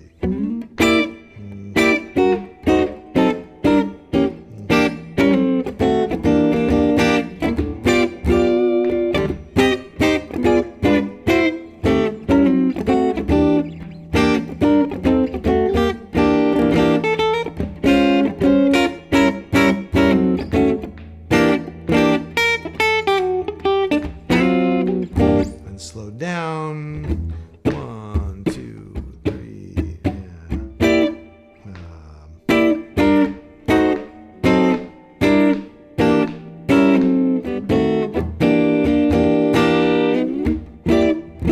Oh, sorry. One more time. That should be a G7 chord. 1, 2, 3, 4.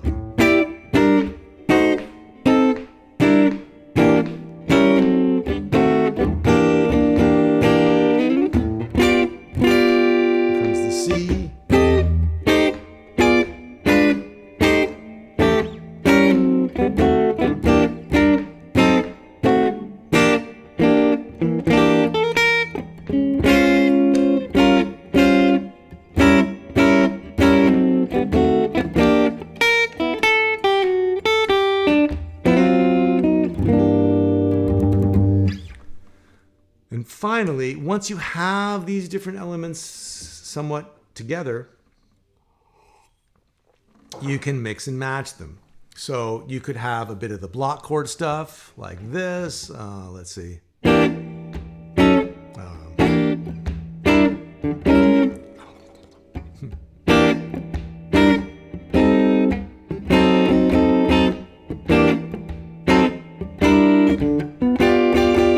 So there's some of that riffy shout chorus stuff for the first line, and then anticipate the C, and then in the second line you could spell out the changes like we learned to do in the bebop class.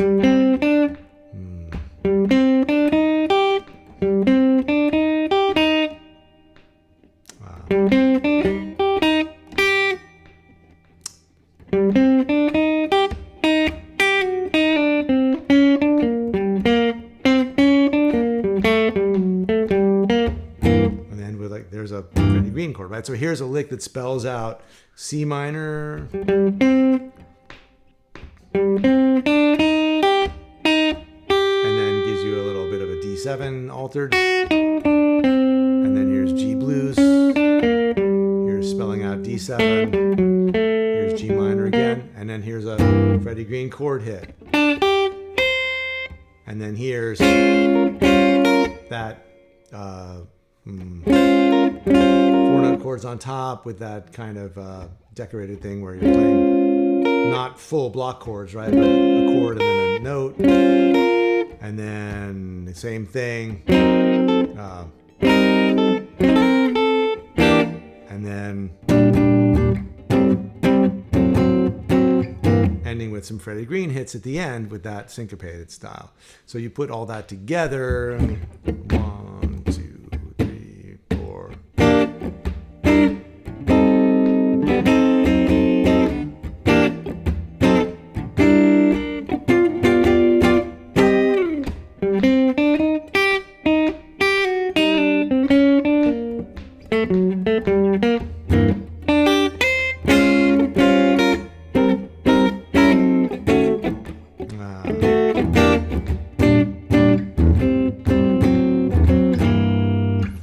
Do it a little more rhythmically accurately.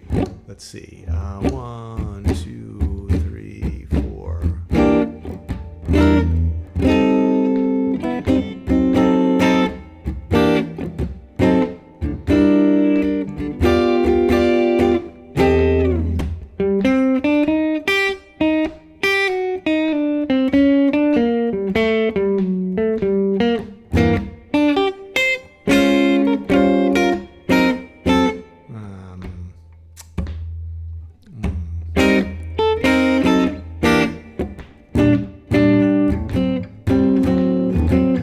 Close enough.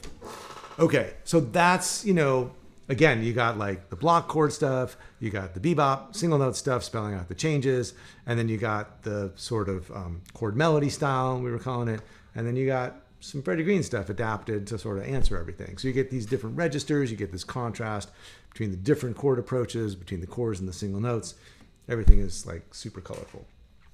So that is the idea. So as far as like a sort of a practice plan or a, just a way to sort of start attacking the stuff, applying the syncopation to the Freddie Green chords, that's the first thing we did. And you can go back to the Freddie Green lesson if you did that workshop, back to the minor blues chord substitutions, and just apply those 3 syncopations in order to the different choruses that you've got as you go through the permutations. You can,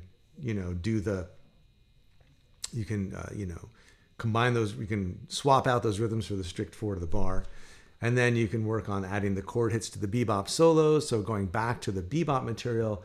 And as you work on that, look for those spots to drop in the chords or where to like truncate the lick so you can fit a chord in. And then the chord resolutions, the block chords, just, working on 4 bars at a time, looking at the way the Freddie Green chords would resolve. So like if you're on bar 5,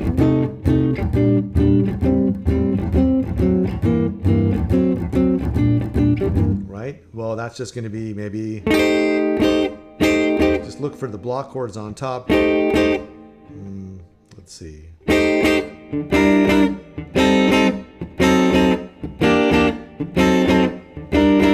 Right? If you're going to have this, what is that? It's this, so C, G, A, D7, like that. And then combining all of the above and memorizing and repeating, sort of, it's easy to say, it's a lot to do, but that's how you would start to tackle it. Okay, question from Delphine. This will be a technical challenge to get all those fast moving chords under the fingers. Some advice to work on accuracy. Yeah, it's a lot. I would say start with, just look at these as the bones, right? Just do you have those 3 basic voicings under your fingers? Can you get between them? And maybe work on those with those syncopations at the beginning too, like right, just 1 and 2 and, or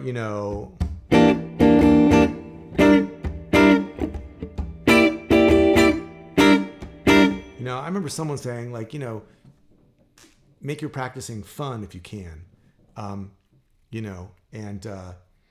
so, like, instead of just sitting there and like practicing chords, like put them into those rhythms, take the rhythms from the very beginning of the handout, and try to move between just the 6 chords, and then try to move between 1 and 5 and 1 and 5 and 1. And again, the same thing. Well, so can you do like,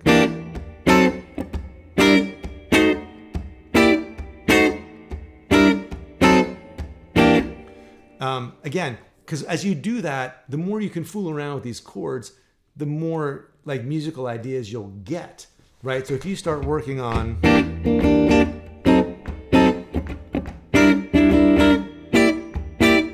well, already now you've got an idea for like a shout chorus, right? Because I just took that second rhythm from the beginning, and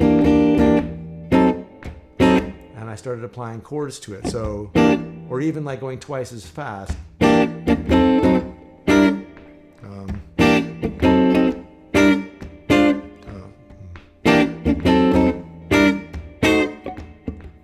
sure you want advice on accuracy from me?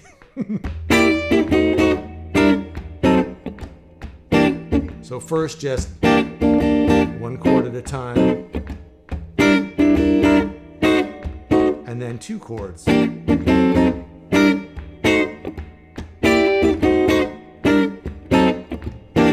Right? And that'll make, and then like, then you can be thinking like,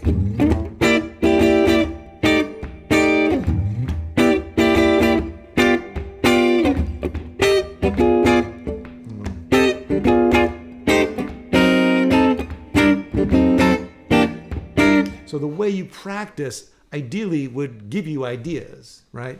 So that's an idea. I mean, there's a certain amount of brute force to just getting these under your fingers. And if you're asking about that, then I always just give like the coffee cup example, which is like, you go to grab a cup of coffee, your hand goes, and I've said this a million times, but like your hand goes like this and grabs it. And the fingers work as a unit, right? They don't go, And as long as you're doing that on the fingerboard, you won't be able to grab the chord any more than you can grab the cup of coffee. So doing that thing of like holding down the shape and then relaxing your grip and holding down the shape and relaxing your grip, and then getting to where you can take your fingers off the fingerboard and then put the fingers down as a group. That's the big leap right there, is can you put your fingers down as a group even when you're hovering right above? And then can you get further and further away from the strings and do it? And then can you go between two chords?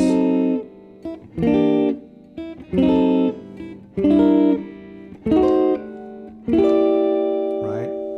And so you do that, and then you start to do these different exercises.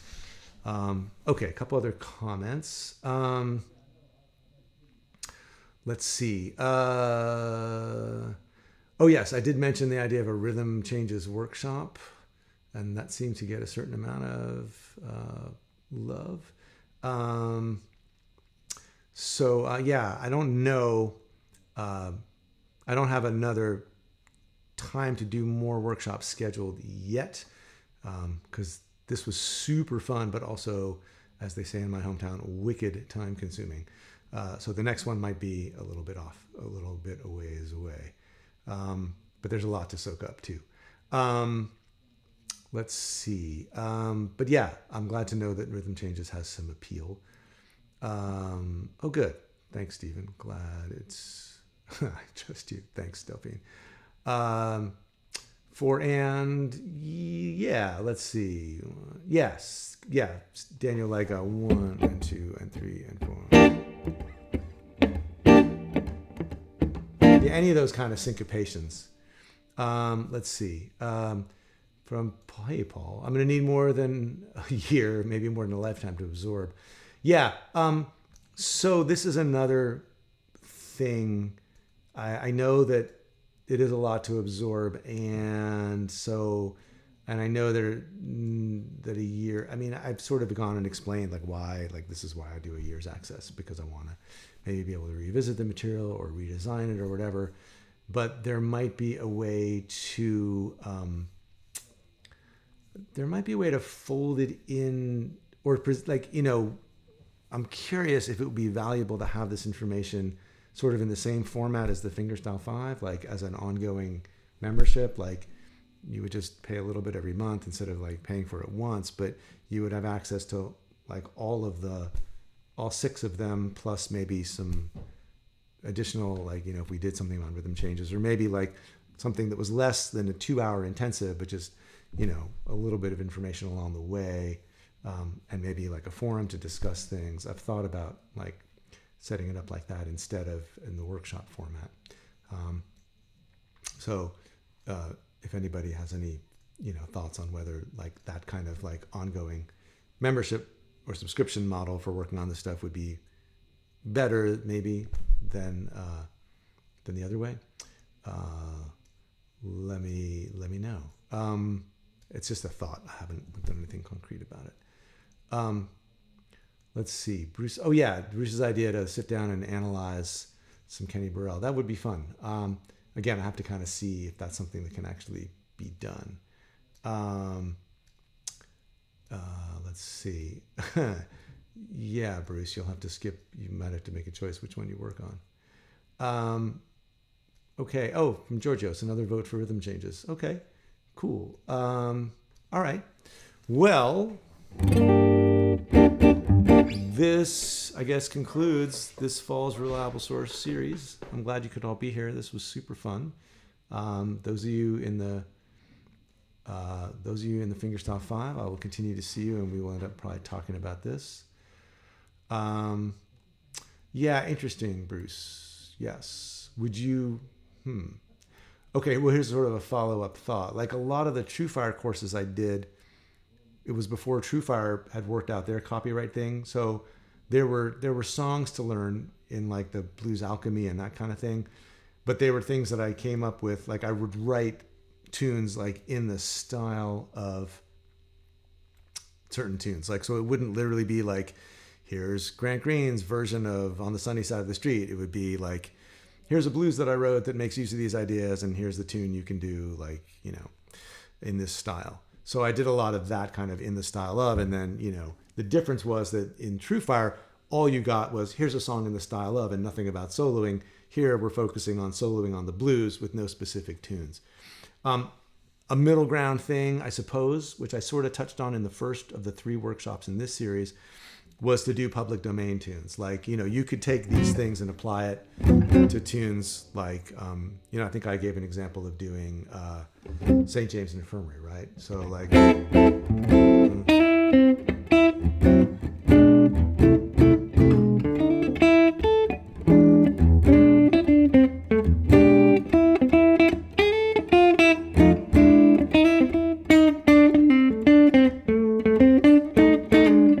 right, and all the same kind of stuff would apply. You can see how some of that would work. So that might be another vehicle, you know. So there would be like blues in these various keys, and then, you know, that kind of thing.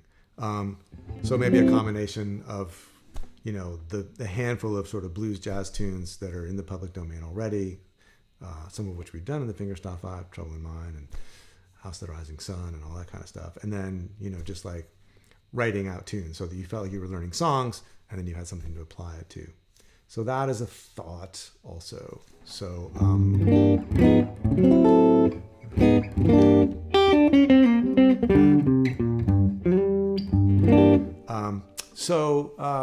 yeah, I don't know. I have to sort of figure out if there's the bandwidth to do that, you know, to sort of have a whole other thing going on. Because like I said, this is really fun, but very time consuming. Another possibility is to kind of just fold it into some of the stuff we're doing. Oh yeah, you know, it's funny, Giorgio. So I was thinking about that.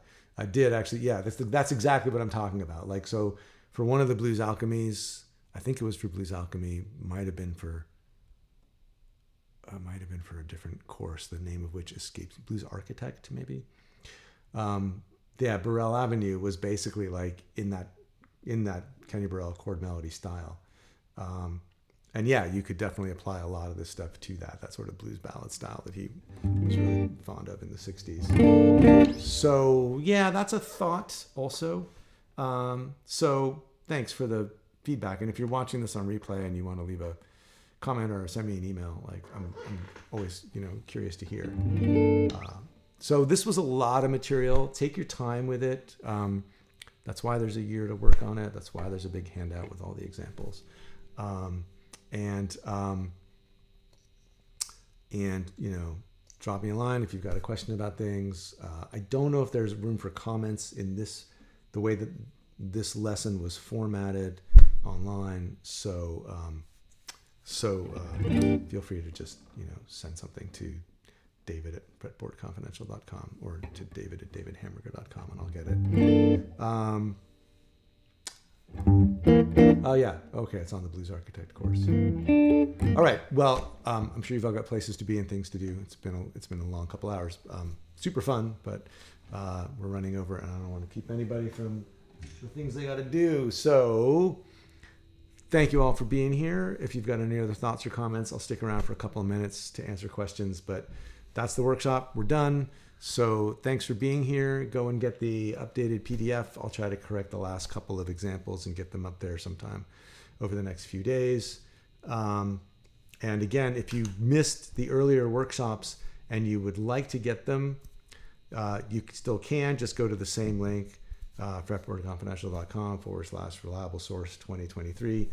You can still get bebop and minor blues. You can still get minor chords and blues substitutions, minor blues chord substitutions. You can even get the stuff from the spring, the Freddie Green chords and all that. So yeah, everything's still available, and hopefully you have a lot of fun working on these examples, because I definitely had fun working on them.